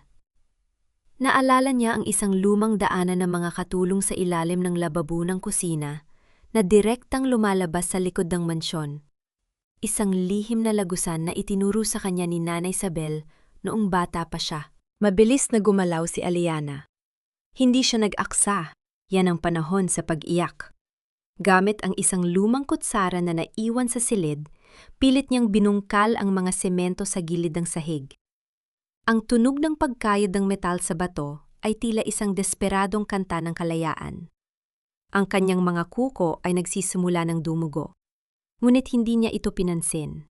Nang matanggal ang isang bahagi ng sahig, sumalubong sa kanya ang amoy ng lupa at amag. Ito na ang kanyang pagkakataon. Gumapang siya sa masikip na lagusan. Ang kanyang balat ay nasusugatan ng mga matatalas na bato at ugat ng halaman. Ang bawat pag-atras ng kanyang katawan sa sikip ay tila isang pagsubok sa kanyang determinasyon. Nakalabas siya sa likod ng mansyon. Eksaktong sa oras na isinasara na ang pinto ng itim na van. Nakita niya si Consuelo na nakatayo sa veranda, may hawak na baso ng alak, nakatingin sa van na tila ba isang tagumpay ang nagaganap. "Paalam, Mateo. Sana ay masarap ang tulog mo sa kalsada." Narinig ni Eliana ang bulong ni Consuelo na tinangay ng hangin. Hindi nag-isip si Eliana. Tumakbo siya patungo sa gate. Ngunit alam niyang hindi niya mahahabol ang sasakyan sa pamamagitan ng pagtakbo. Nakita niya ang lumang bisikleta ni Mang Carding na nakasandal sa puno ng mangga. Mabilis na itong sinakyan at sinunda ng van sa gitna ng madilim at maputik na kalsada ng hasyenda. Ang bawat padyak niya ay puno ng pot. Ang ulan ay nagsisimulang pumatak muli, tila hinahamon ang kanyang kakayahan. Sa di kalayuan, nakita niya ang ilaw ng van na papaliko sa isang bangin. Ang Devil's Curve, isang lugar na kilala sa mga aksidente at walang taong dumadaan sa ganitong oras. Huwag niyo siyang ihulog doon! Ang hiyaw ni Eliana, ngunit ang kanyang boses ay nilamon ng dagundong ng kulog. Nakita niya ang van na huminto sa gilid ng bangin. Bumukas ang pinto at inilabas ng dalawang lalaki ang walang laban na katawan ni Mateo.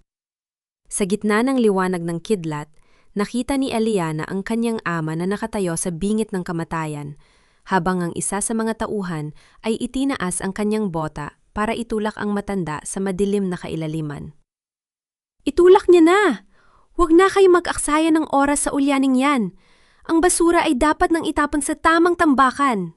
Ang boses ni Carding ay humahalo sa hagupit ng hangin kasing talas ng kidlat na gumuguhit sa madilim na langit.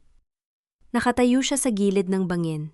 Ang kanyang mga kamay ay nakapulsa habang pinapanood ang nanginginig na katawan ni Mateo sa bingit ng kailaliman.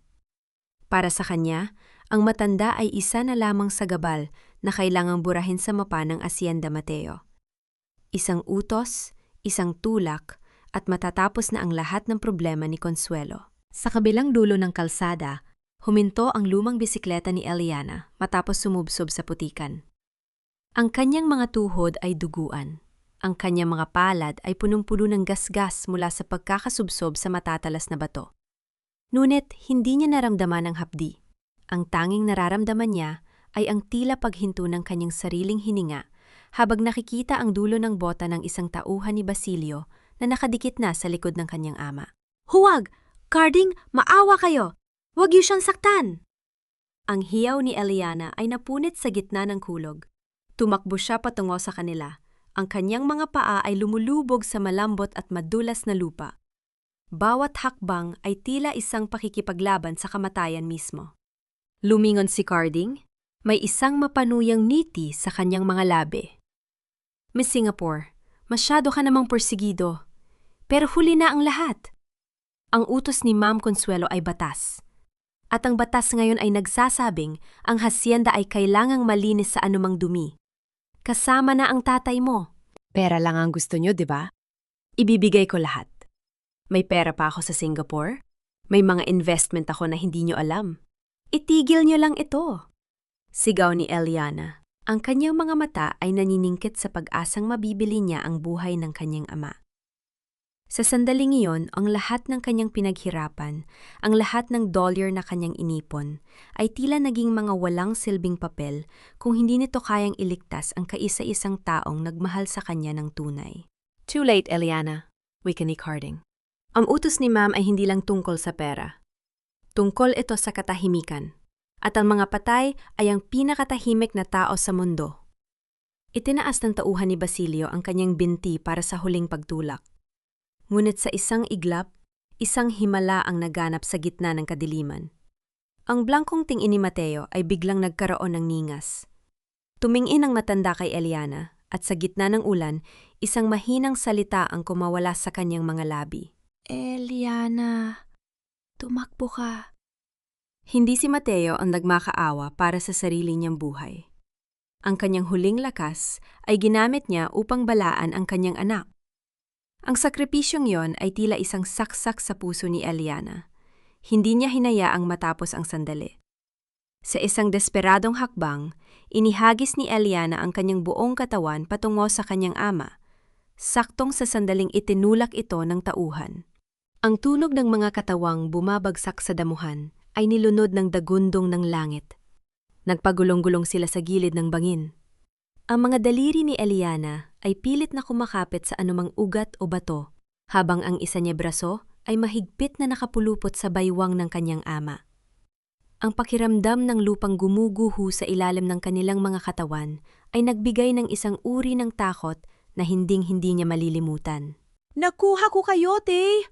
Huwag kayong bibitaw! Ang sigaw ni Eliana, habang ang kanyang kuko ay bumaon sa matigas na ugat ng isang puno na nakalawit sa bangin. Nakabitin sila sa kailaliman. Ang ulan ay patuloy na bumubuhos, ginagawa ang bawat segundo na isang pagdurusa. Mula sa itaas, sumilip si Carding. Ang tigas talaga ng ulo mo, Eliana. Gusto mo sumama sa kanya? E di sige. Kumuha si Carding ng isang malaking bato at itinaas ito handang ihulog sa mga kamay ni Eliana na nakakapit sa ugat.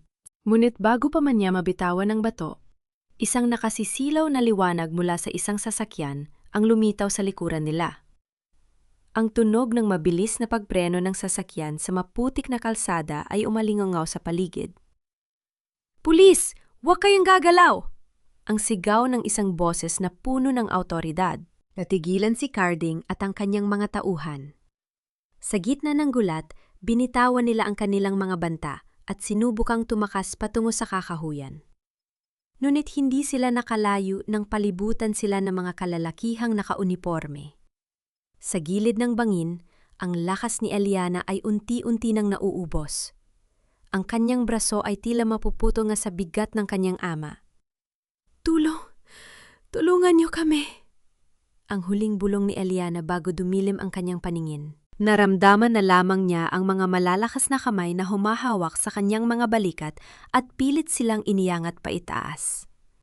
Ang huling imahe na nakita niya bago tuluyang mawala ng malay ay ang mukha ni Nanay Isabel at ang isang lalaking hindi niya kilala, isang lalaking may dalang folder na may selyo ng gobyerno. Nakaligtas sila. Ngunit habang nakahiga siya sa putikan, yakap ang kanyang ama. Alam ni Eliana na ang tunay na laban ay kasisimula pa lamang. Ang halik ng hudas ni Consuelo ay hindi pumatay sa kanila, kundi nagbigay ito ng dahilan parang isang Eliana ay maging isang bagyong wawakasan ang lahat ng kasamaan sa Hacienda Mateo. Ngunit sino ang lalaking tumulong sa kanila? At ano ang kinalaman niya sa misteryosong USB na hawak pa rin ni Eliana sa loob ng kanyang medyas? Miss Eliana, gising ka na. Huwag kang biglang babangon, baka mahilo ka pa. Ang boses na iyon ay mahinahon, ngunit puno ng otoridad.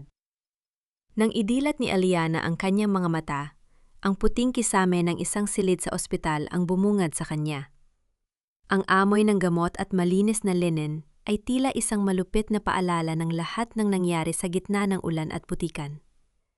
Naramdaman niya ang matalas na kirot sa kanyang braso kung saan nakatusok ang suwero at ang bawat tibok ng kanyang puso ay tila isang mahinang kalampag sa loob ng kanyang dibdib.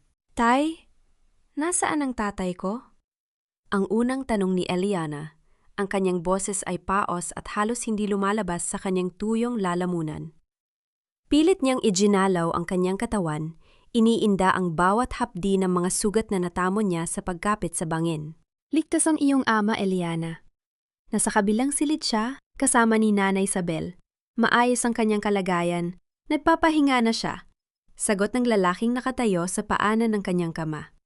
Suot dito ang isang formal na barong, ang kanyang mga mata ay matalino at tila nakikiramay. Sino ho kayo? Bakit kayo naroon sa Devil's Curve? Tanong ni Eliana habang pilit na inuunawa ang mga pangyayari. Ako si Ati Leandro Ramos. Matagal na akong abogado ng iyong ama, bago pa man siya magkasakit. At ang dahilan kung bakit ako naroon ay dahil 10 taon na ang nakalilipas. Nag-iwan si Don Mateo ng isang failsafe na instruction sa akin na sa oras na bumalik ka mula sa Singapore at makitang may hindi tama sa hacienda, kailangan kitang hanapin at protektahan. Nanlaki ang mga mata ni Eliana. Ang kanyang ama ay naghanda. Sa kabila ng unti-unting pagkawala ng kanyang alaala, ang pagmamahal ni Mateo sa kanyang anak ay nakahanap ng paraan para gumawa ng pananggal ang laban sa mga lubo. Isang butil ng luha ang dahan-dahang gumulong sa pismi ni Eliana. Isang luha ng pasasalamat at labis na pangungulila. Ati, may hawak akong USB. Ang lahat ng pandaraya ni na Basilio ay naroon. Wika ni Eliana, pilit na inaabot ang kanyang mga gamit sa gilid ng mesa. Alam ko, iha. Nakuha namin yon mula sa iyong medyas habang nilalapatan ka ng lunas. Sapat na ang ebidensyang iyon para ipakulong si Basilio sa kasong falsification of documents at estafa. At ang tangkang pagpatay sa inyong dalawa kagabi? Iyon ang magiging huling pako sa kabaong nila. Seryosong tugon ng abogado. Tumayo si Eliana sa kabila ng panghihina. Gusto kong makita ang tatay ko. Dinala siya ni Ate Ramos sa kabilang silid. Doon, nakita niya si Mateo na nakaupo sa tabi ng bintana, pinapanood ang pagsikat ng araw. Nang marinig ng matanda ang pagbukas ng pinto, dahan-dahan itong lumingon. Sa unang pagkakataon sa loob ng mahabang panahon, ang blankong tingin ni Mateo ay napalitan ng isang ningning na matagal nang nawala. Ellie? Ana? Ang aking dalaga, bulong ni Mateo.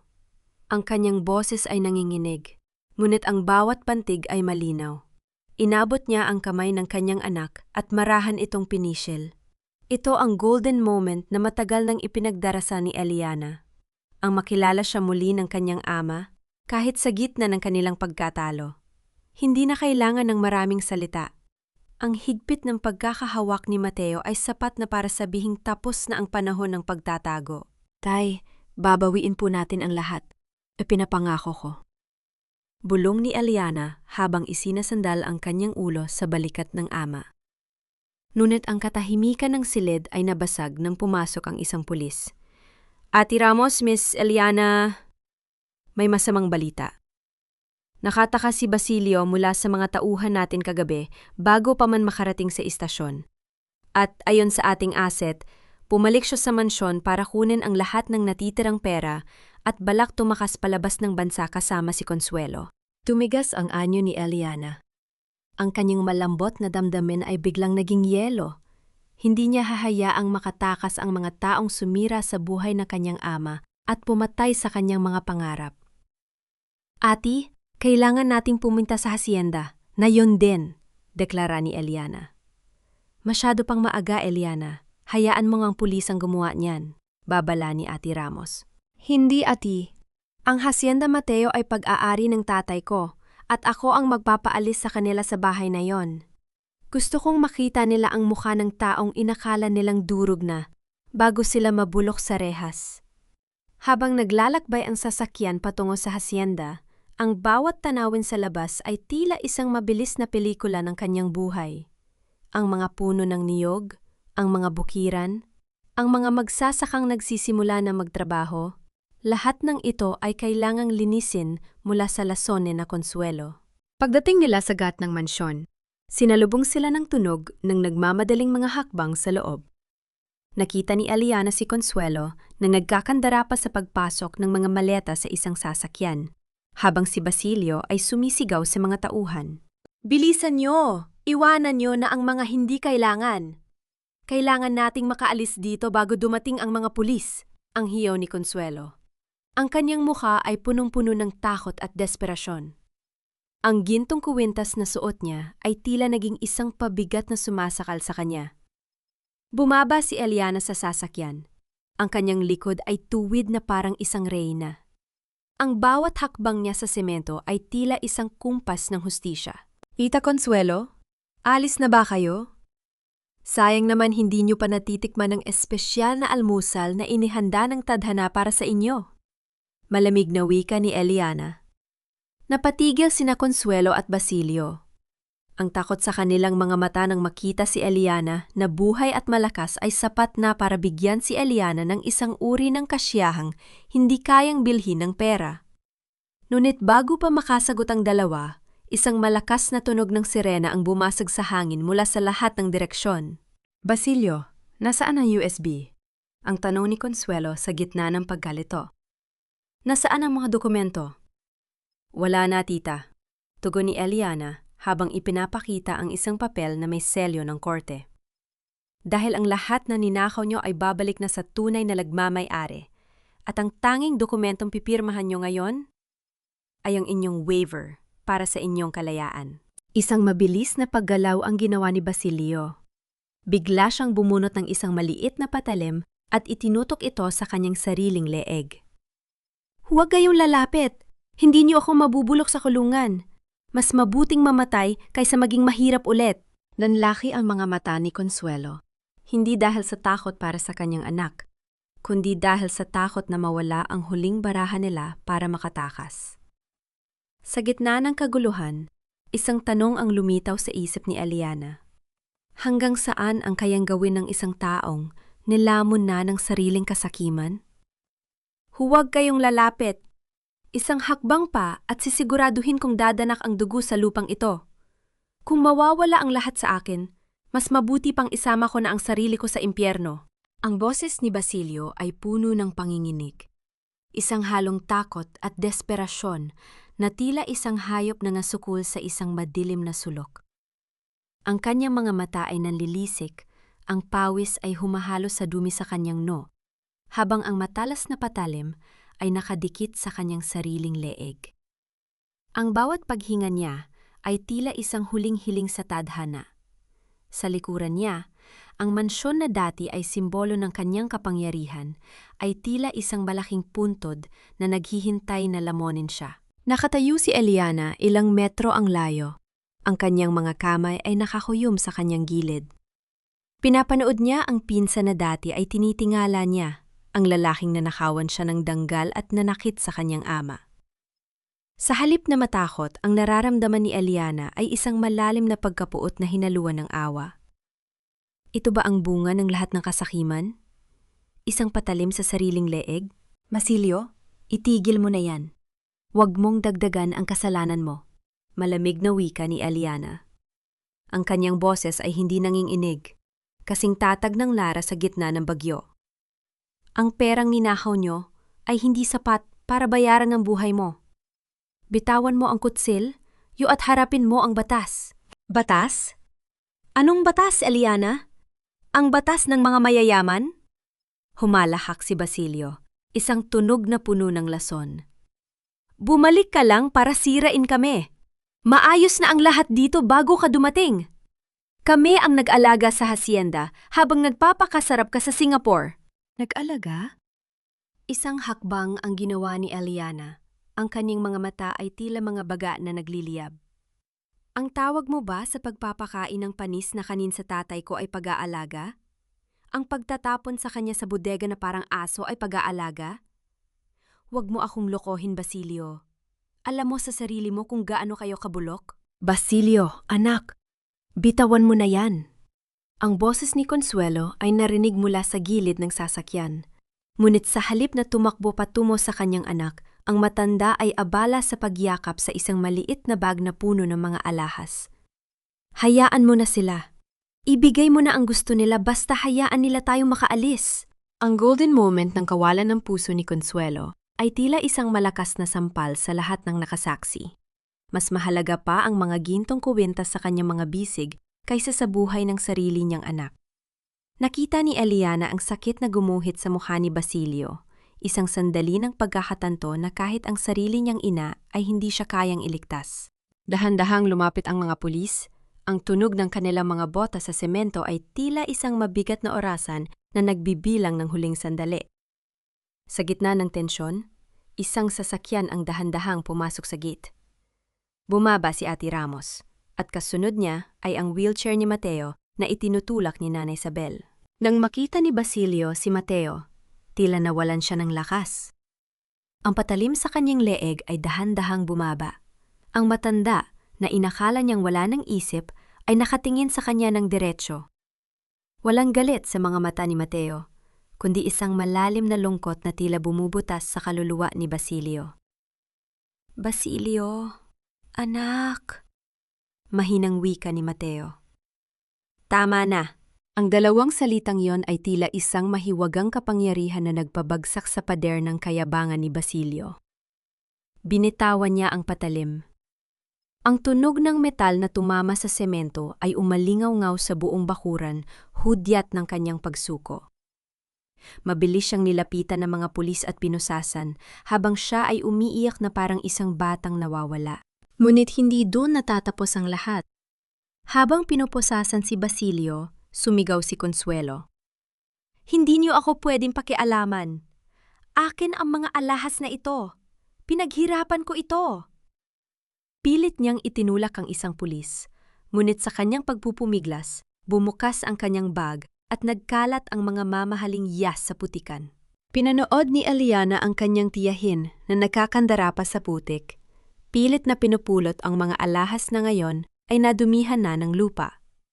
Ito ang larawan ng tunay na pagkatalo, isagray ng nawalan ng korona, nagmamakaawa sa putikan para sa mga bagay na hindi naman sa kanya. Dalhin na sila, utos ni Ate Ramos. Habang isinasakay sina Consuelo at Basilio sa sasakyan ng pulis, lumapit si Eliana sa kanyang ama. Hinawakan niya ang kamay ni Mateo, na ngayon ay matatag na at hindi na nanginginig gaya ng dati. Tay, tapos na po. Ate na ulit ang tahanan natin, bulong ni Eliana. Salamat, anak, sagot ni Mateo. May isang ngiti na tila nagsasabing ang lahat ng dusa ay may katapusan. Ngunit sa gitna ng kanilang tagumpay, isang hindi inaasahang tunog ng isa pang sasakyan ang narinig mula sa gate. Isang mamahaling itim na sedan ang huminto sa harap nila. Bumaba ang isang lalaking nakasuit, may dalang isang itim na briefcase. Magandang hapon, wika ng lalaki. Ang boses ay formal at walang emosyon. Ako ang kinatawan ng Prime Development Corporation. Narito ako para sa pirmahan ng pagbebenta ng Hacienda Mateo na nakaschedule ngayong hapon. Napatigil si Eliana. Walang nagbebenta ng hacienda na ito. Ang mga dokumentong hawak niyo ay peke. Peek? Ang lalaki ay naglabas ng isang dokumento mula sa kanyang briefcase. Miss Eliana, ang dokumentong ito ay hindi pirmado ni Don Mateo o ni Basilio. Ito ay pirmado mo. 10 taon na ang nakalilipas bilang garantiya sa isang utang na hindi mo nabayaran sa Singapore.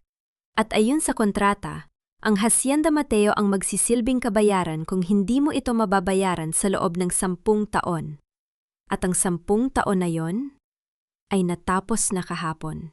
Nanlamig ang buong pagkatao ni Eliana.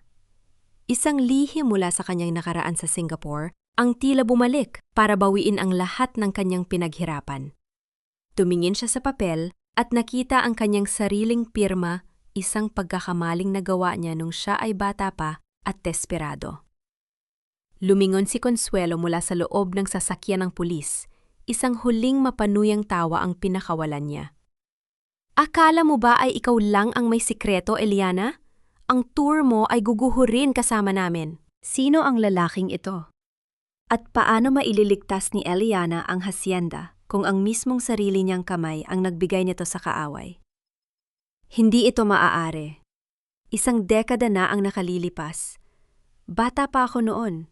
Bago pa lang ako sa Singapore at desperadong makahanap ng puhunan para sa pagpapagamot ni Itay. Pero binayaran ko ang utang na yon. May mga resibo ako. Ang boses ni Eliana ay nanginginig, hindi dahil sa pakot, kundi dahil sa bigat ng isang multo mula sa kanyang nakaraan na biglang nagpakita sa gitna ng kanyang tagumpay. Ang bawat salita niya ay tila isang pagsusumamo sa tadhana na huwag siyang talikuran sa sandaling ito. Ang kanyang mga mata ay nakatitig sa piraso ng papel na hawak ng lalaking nakasuit. Isang dokumentong tila isang hatol na mas malupit pa sa lahat ng pananakit ni Consuelo. Ang sikat ng araw ay tila naging malamig, at ang hangin na umiihip sa hacienda ay may dalang amoy ng lumang alikabok at pagkabulok. Tumingin ang kinatawan ng Prime Development Corporation, si Mr. Valdez, kay Eliana nang walang anumang emosyon. Ang kanyang mukha ay tila gawa sa bato, kasing tigas na mga gusaling itinayo ng kanyang kumpanya. Miss Eliana, ayan sa aming record, ang prinsipal na halaga ay nabayaran mo nga. Ngunit merong clause sa kontratang ito na nagsasabing ang anumang default sa interes kahit isang araw lang ay magbibigay sa amin ng karapatang bawiin ng garantiya. At ayon sa aming audit, noong ika-5 taon mo sa Singapore, nahuli ka ng 72 oras sa pagbabayad. 72 oras? Halos hindi makapaniwala si Eliana. Dahil lang sa 3 araw na pagkaantala ng bank transfer noong may bagyo sa Pilipinas, kukunin niyo ang buong asyenda? Labag ito sa moralidad. Labag ito sa hustisya. Isang matinis na halakak ang pumunit sa tensyon ng paligid. Mula sa loob ng sasakyan ng pulis, si Consuelo ay nakadungaw sa bintana. Ang kanyang mukha ay puno ng mapanuyang katuwaan sa kabila ng kanyang pagkakaaresto. Justice? Moralidad? Oh, Eliana, akala mo ba ay ikaw lang ang marunong maglaro? Ako ang nakahanap sa kumpanyang yan. Ako ang nagbenta ng impormasyon tungkol sa utang mo nung nakita kong malapit ka na magtagumpay sa Singapore. Kung hindi ko man makuha ang hacienda, sisiguraduhin kong wala ring matitira sa inyo. Ang golden moment ng pagtataksil na ito ay tila isang lason na dahan-dahang pumasok sa bawat ugat ni Eliana. Ang kanyang sariling tiyahin ang naghukay ng libingan para sa kanya 10 taon na ang nakalilipas. Ang bawat sakripisyo niya, ang bawat gabing wala siyang kain para lang makapagpadala ng pera, ay pinagmasdan ni Consuelo para lang mahanap ang kanyang pagkakamali. Naramdaman ni Eliana ang paghina ng kanyang mga tuhod. Napahawak siya sa wheelchair ni Mateo. Ang kanyang ama ay nananatiling tahimik. Ang kanyang mga mata ay nakapikit tila ayaw nang makita ang karumihan ng mundong ito. Sa loob ng dibdib ni Eliana, ang bagyo ay muling namumuo. Hindi siya pwedeng sumuko. Hindi ngayon. Mr. Valdez, bigyan niyo ako ng oras.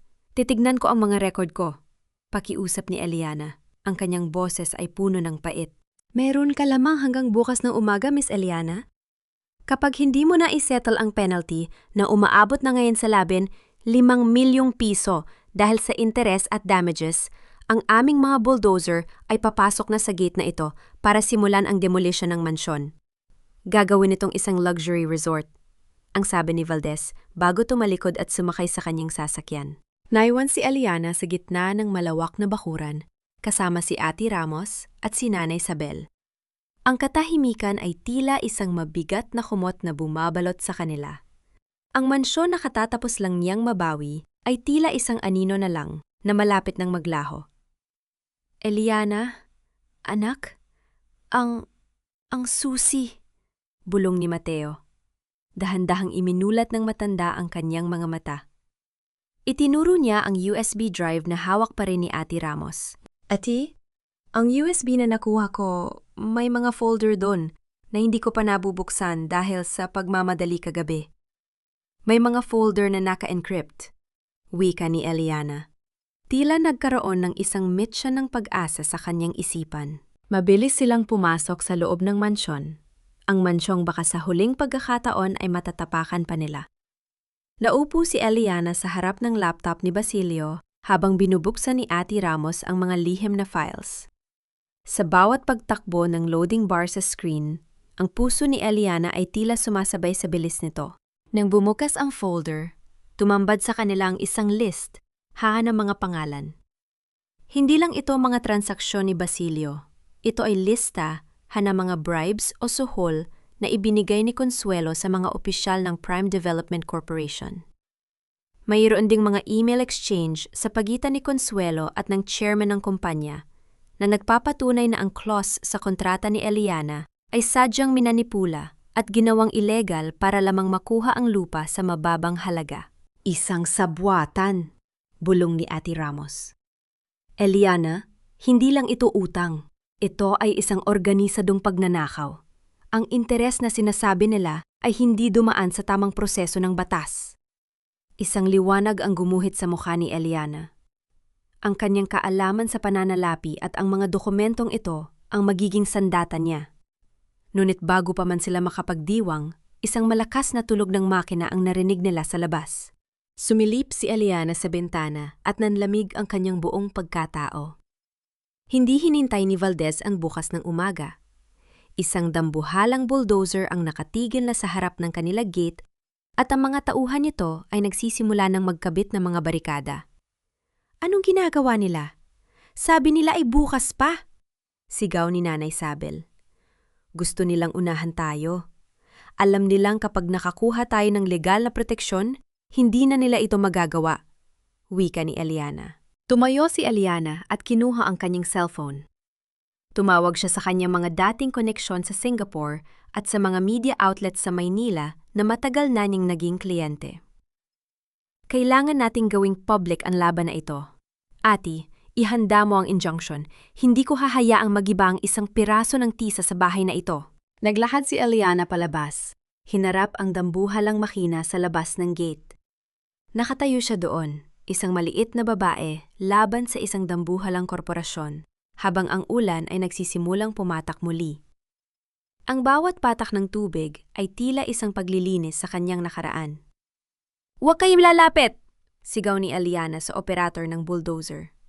"Dahil ang hawak ko ngayon ay hindi lang ebidensya laban sa mga magnanakaw, kundi ang katotohanang wawasak sa inyong buong kumpanya." Isang lalaki ang bumaba mula sa kabilang sasakyan.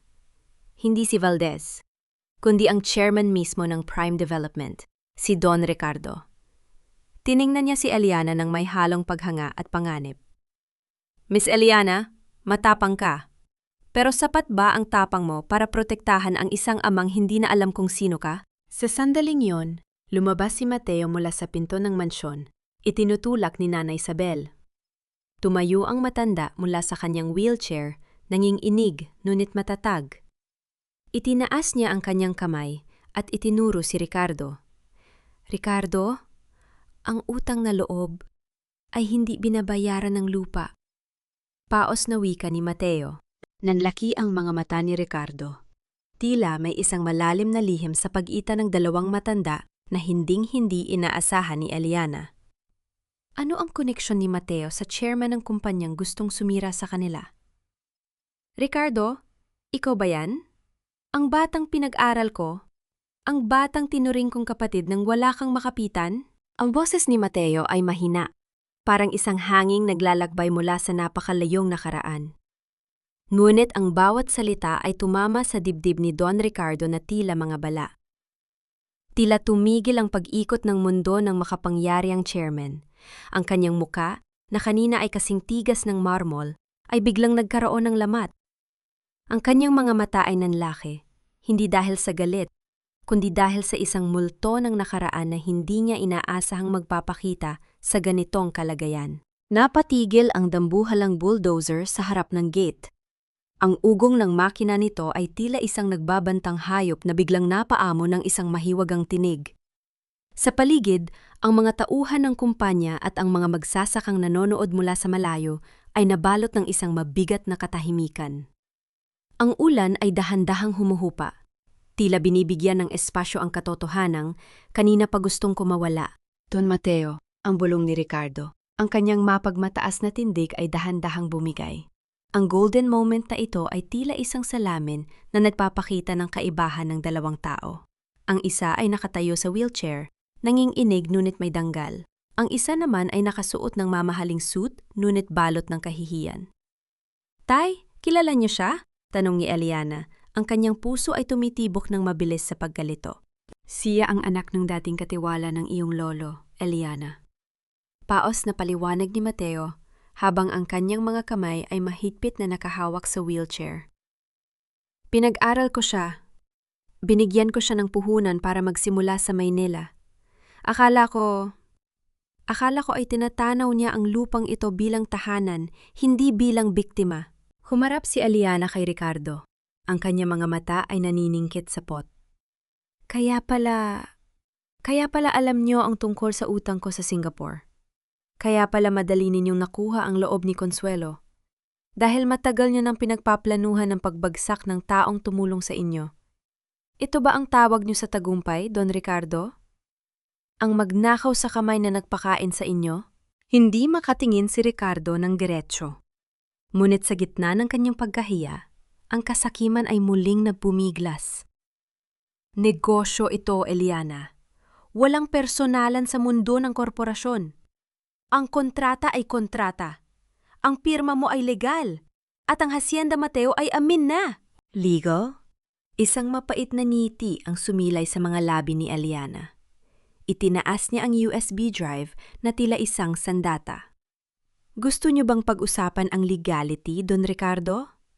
Dahil sa loob ng drive na ito, nahanap namin ang mga dokumentong nagpapatunay na ang Prime Development ay gumagamit ng mga shell companies para mag-launder ng pera ni Consuelo at Basilio. Mayroon kaming record ng lahat ng suhol na ibinigay niyo sa mga opisyal para maaprubahan ang resort project na ito sa loob ng isang protected agricultural land. Nanlamig ang buong pagkatao ni Ricardo. Ang kanyang mga tauhan ay nagsimulang magbulungan. Ang ironclad na reputasyon ng kanyang kumpanya ay unti-unti nang nagkakaroon ng mga bitak sa harap ng maraming saksi. At ang pinakamahalaga sa lahat, pagpapatuloy ni Eliana, habang lumalapit sa gate, ang bawat hakbang ay puno ng kapangyarihan. Ang pirma ko sa kontratang hawak niyo ay ginamitan ng mapanlinlang na paraan.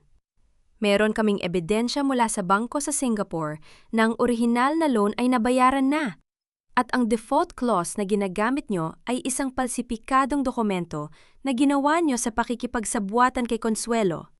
Ibig sabihin, ang Prime Development ay hindi lang nagnanakaw, kundi gumagawa ng krimen sa ilalim ng batas ng dalawang bansa. Nagkatinginan sina Atio Ramos at ang mga opisyal ng pulis na naiwan sa paligid.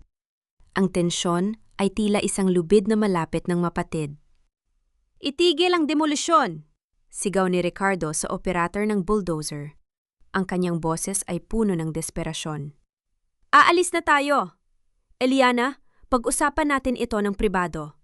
Maari nating ayusin ang lahat. Wala na tayong dapat pag-usapan sa dilim, Ricardo. Ang malamig na wika ni Eliana. Dahil ang lahat ng ginawa niyo ay ilalantad ko sa buong bansa. Ngayong hapon, darating ang mga mamamahayag mula sa Maynila. Ang Hacienda Mateo ay hindi magiging resort. Mananatili itong sakahan at ang bawat sentimo ninakaw nyo ay ibabalik nyo sa mga magsasakang pinagkaitan nyo ng sahod. Isang malakas na palakpakan ang biglang narinig mula sa mga magsasaka sa labas ng gate. Ang tunog ng kanilang paghanga ay tila isang awit ng tagumpay na umalingaw-ngaw sa buong lambak. Nakita ni Eliana ang pag-iyak ni Nanay Isabel, isang iyak ng katuwaan at kaluwagan. Ngunit sa gitna ng kanilang tagumpay, isang mabilis na sasakyan ang humarurot papasok sa gate. Hindi ito sasakyan ng media, kundi isang lumang jeep na puno ng mga lalaking may takip ang mukha. Ang tunog ng mabilis na pagpreno nito sa putikan ay nagpahiwatig ng isang bagong panganib. Wala tayong maiiwan na buhay! Sunugin ang lahat ng ebidensya! Sigaw ng isang boses mula sa loob ng jeep. Nagkagulo ang lahat. Ang mga pulis ay mabilis na bumunot ng kanilang mga kagamitan. Ngunit ang mga lalaking dumating ay tila mas handa at desperado. Napagtanto ni Eliana na hindi lang si Ricardo ang may interes sa lupang ito. May mas malalim pang sindikato sa likod ng Prime Development na hindi hahayuang mabunyag ang kanilang mga lihim. Itay! Ate Ramos! Sa loob ng bahay! Bilis! Hiyaw ni Eliana habang pilit na itinutulak ang wheelchair ni Mateo patungo sa mansyon.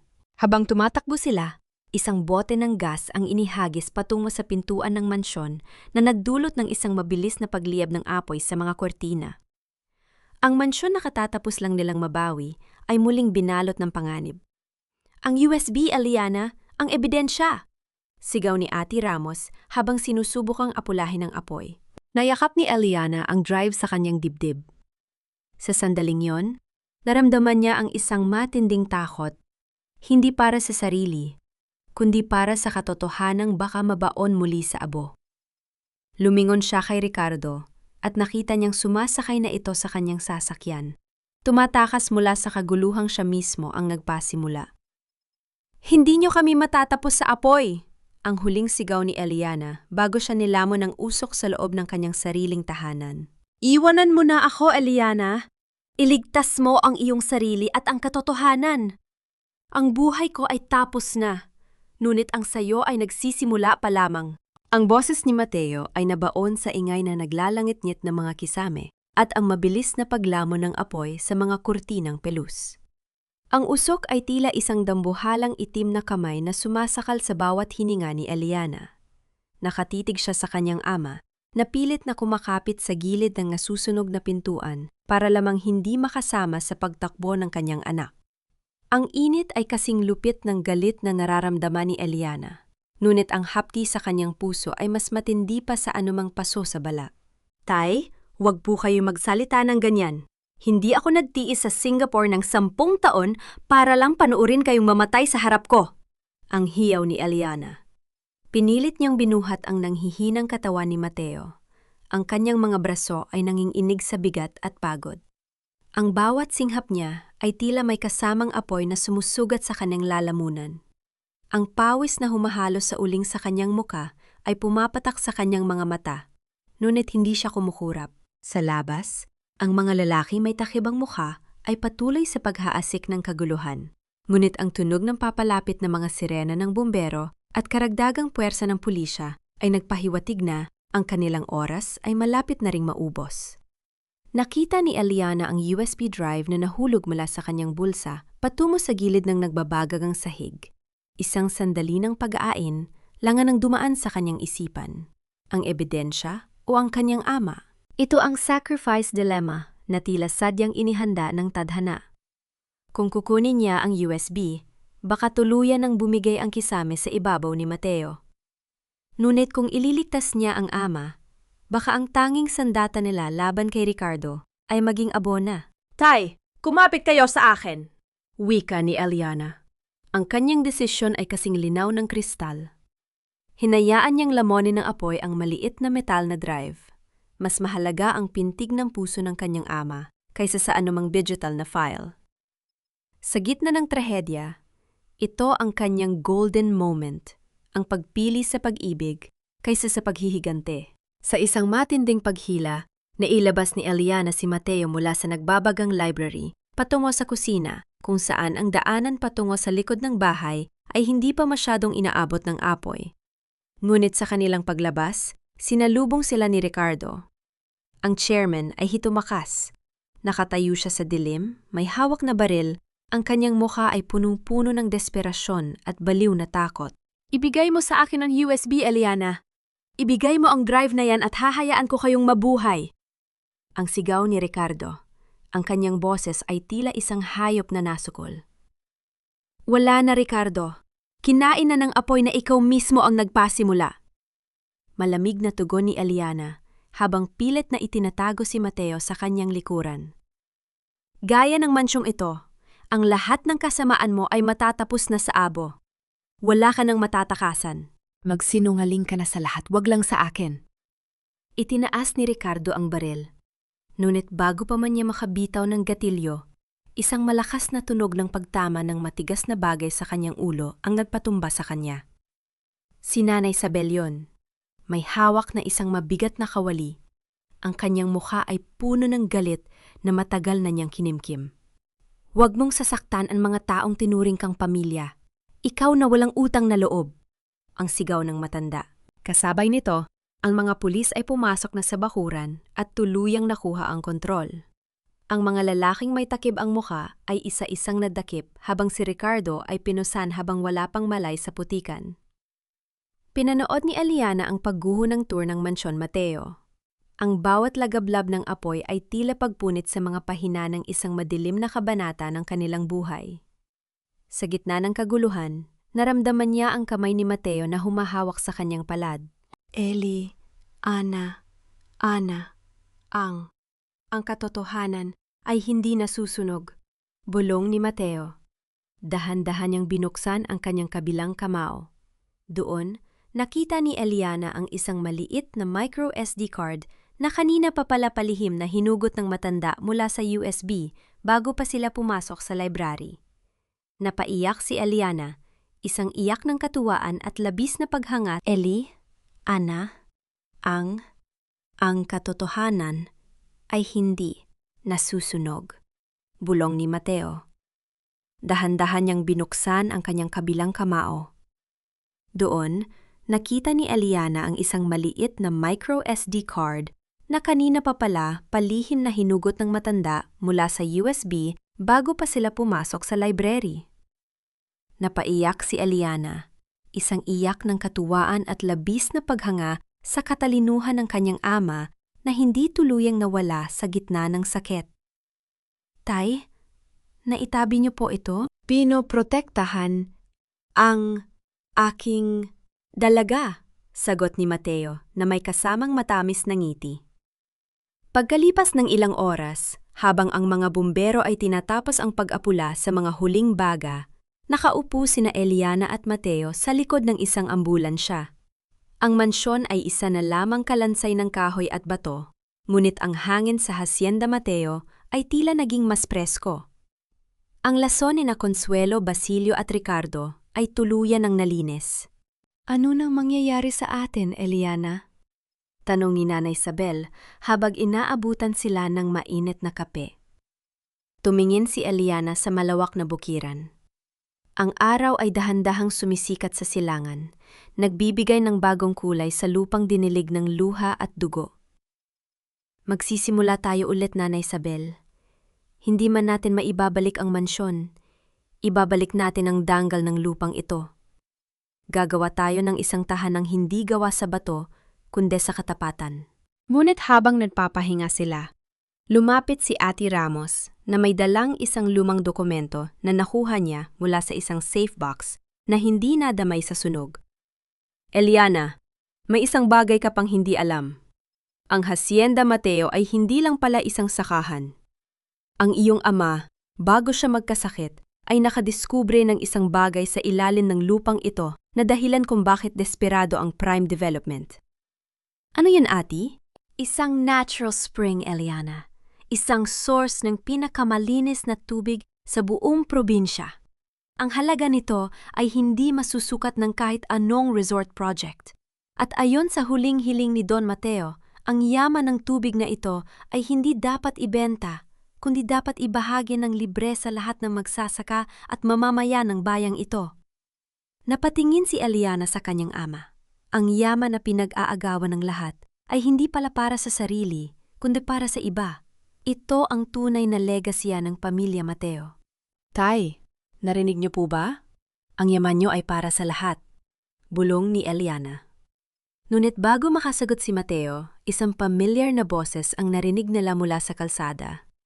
Isang babaeng umiiyak at nagmamakaawa sa mga pulis. Si Consuelo yon. Pilit na kumakawala sa posas para makalapit kay Mateo. Mateo! Patawarin mo ako! Nagkamali ako! Tulungan mo ako! Pamilya tayo, di ba? Ang hiyaw ni Consuelo. Ang kanyang mukha ay punong-puno ng dumi at kahihiyan. Tumingin si Mateo kay Consuelo at pagkatapos ay kay Eliana. Isang huling desisyon ang kailangang gawin.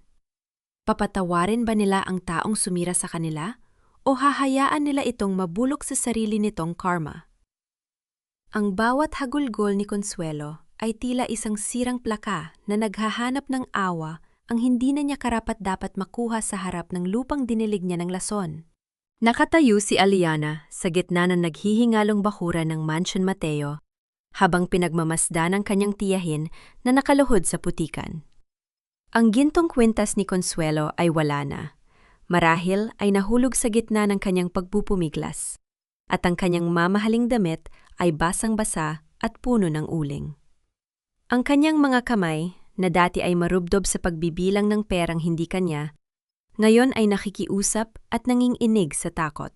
Mateo! Eliana! Maawa kayo! Isang pagkakamali lang ang lahat. Nadala lang ako ng tukso ni Basilio. Ang sigaw ni Consuelo. Ang kanyang boses ay paos at puno ng desperasyon. Sinubukan niyang hawakan ang paanan ng wheelchair ni Mateo, ngunit mabilis na humarang si Eliana. Tumingin si Eliana sa kanyang tiyahin ng may malamig na pagkilala. Tita, ang pag-ibig sa salapi ay hindi pagkakamali. Ito ay isang desisyon. Nagdesisyon kayong gutumin ng tatay ko, nagdesisyon kayong itapon siya sa bangin. At ngayon, ang tadhana naman ang nagdesisyon para sa inyo. Lumingon si Mateo sa kanyang ipag. Ang kanyang mga mata ay hindi kakikitaan ng galit, kundi ng isang malalim at nakatutulig na katahimikan. Consuelo, mahinang simula ng matanda. Ang patawad ay ibinibigay sa pusong tunay na nagsisisi, hindi sa pusong nagmamakaawa dahil nahuli na sa akto.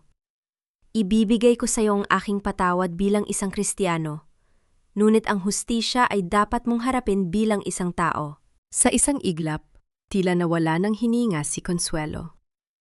Ang huling barahan ng kanyang pagiging pamilya ay hindi tumalab sa danggal ni Mateo. Dumating ang mga pulis at tuluyan na siyang isinakay sa sasakyan, kasunod ni Basilio na nakatulala na lamang sa kawalan sa loob ng kabilang unit. Ang kanilang pag-alis ay tila isang paglilinis sa hangin ng Hacienda Mateo, na tila ba ang mabigat na ulap na 10 taon ng nakalutang ay dahan-dahan nang natutunaw sa ilalim ng bagong sikat ng araw. Lumipas ang 6 na buwan. Ang Hacienda Mateo ay hindi na ang lugar ng takot at pagnanakaw. Ang mansyong nasunog ay hindi na muling itinayo sa dating anyo nito. Sa halip, isang mas simple ngunit masiglang tahanan ang itinayo ni Eliana, isang bahay na gawa sa kahoy at salamin kung saan ang hangin ay malayang nakakapasok at ang bawat sulok ay puno ng liwanag. Sa gitna ng sakahan, ang tunog ng lagaslas ng tubig ay naging musika sa pandinig ng lahat. Ang natural spring na natuklasan ni Mateo ay naging sentro ng buhay sa hacienda. Itinayo ni Eliana ang Mateo Community Springs, kung saan ang bawat magsasaka ay may libreng access sa malinis na tubig para sa kanilang mga pananim at pamilya.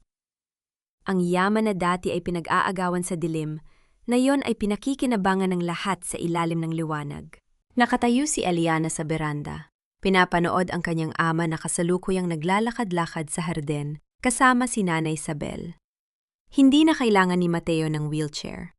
Ang kanyang mga hakbang ay dahan-dahan, ngunit may katiyakan. Ang kanyang isip ay hindi na balot ng usok ng sakit, bagamat may mga sandaling nakakalimot siya. Ang kanyang puso ay laging nakakakilala sa kanyang anak. Miss Eliana, ang mga dokumento para sa kooperatiba ay handa na. Wika ni Ate Ramos, nakakadating lang. Salamat, Ate. Siguraduhin nating ang bawat magsasaka ay may bahagi sa lupang ito. Ito ang pangako ko kay Itay. Sagot ni Eliana. Hindi na siya ang Iron Lady ng Singapore na tanging kita lamang ang iniisip. Siya na ngayon ang tagapagtanggol ng kanilang legacy.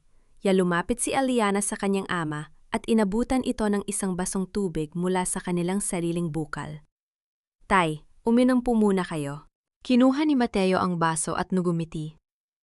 Ang sarap ng tubig, Eliana. Parang yakap ng iyong ina. Ito ang golden moment na nagpapatunay na ang lahat ng dusa ay may katumbas na ligaya. Hinawakan ni Eliana ang kamay ng ama at sabay silang tumingin sa malawak na bukirin. Ang mga puno ng nara ay dahan-dahang sumasayaw sa ihip ng hangin, ang kanilang mga dahon ay kumikinang sa ilalim ng sikat ng araw. Tay, nahanap na po natin ang tunay na kayamanan, bulong ni Eliana. Oo anak. At hinding-hindi na ito mananakaw ng kahit na sino, sagot ni Mateo. Ang gabi ay dahan-dahang dumarating, ngunit wala na ang takot. Ang bawat bituin sa langit ay tila mga piping saksi sa muling pagkabuhay ng Hacienda Mateo. Ang mga sugat ng nakaraan ay nag-iwan ng peklat, ngunit ang mga peklat na yon ang nagsisilbing paalala na sila ay lumaban, sila ay nagtiis, at sa huli, sila ay nagwagi. Ngunit sa gitna ng katahimikan, isang matandang babae ang lumapit sa gate ng hacienda. May dala siyang isang maliit na sobre na may pangalan ni Mateo. Hindi siya si Consuelo, kundi isang estrangrong tila may dalang balitang magbubukas ng isa pang kabanata sa kanilang buhay. Sino ho sila? Tanong ni Nanay Sabel.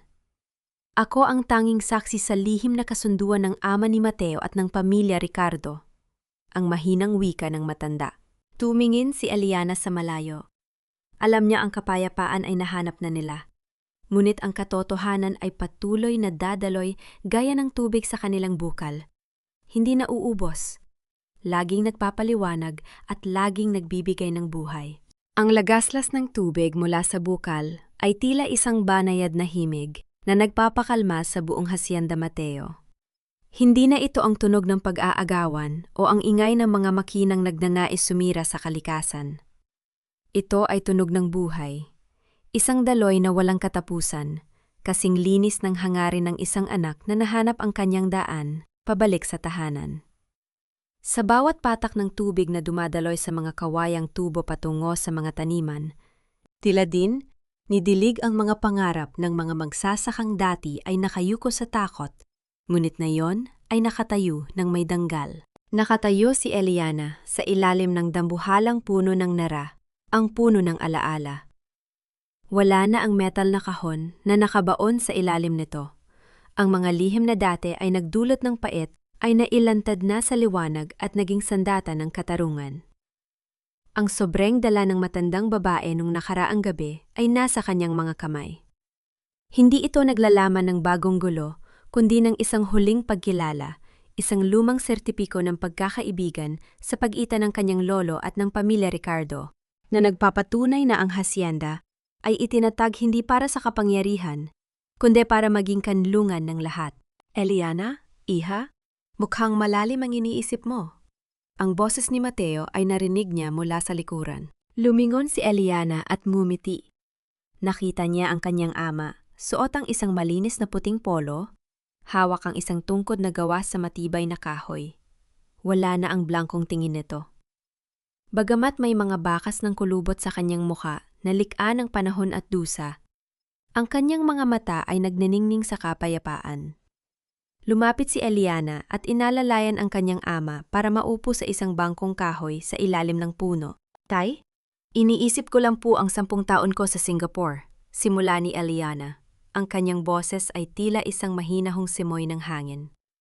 Dati, akala ko ang bawat dollar na kinikita ko ay pambayad sa oras na nawala sa atin. Akala ko, kapag naging mayaman ako, magiging ligtas tayo. Pero mali pala ako. Ang tunay na kaligtasan ay wala sa kapal ng pitaka kundi sa higpit ng hawak natin sa isa't isa. Hinaplos ni Mateo ang buhok ng kanyang anak. Isang haplos na puno ng pagpapatawad at pagkilala. Huwag mong sisihin ang iyong sarili, anak.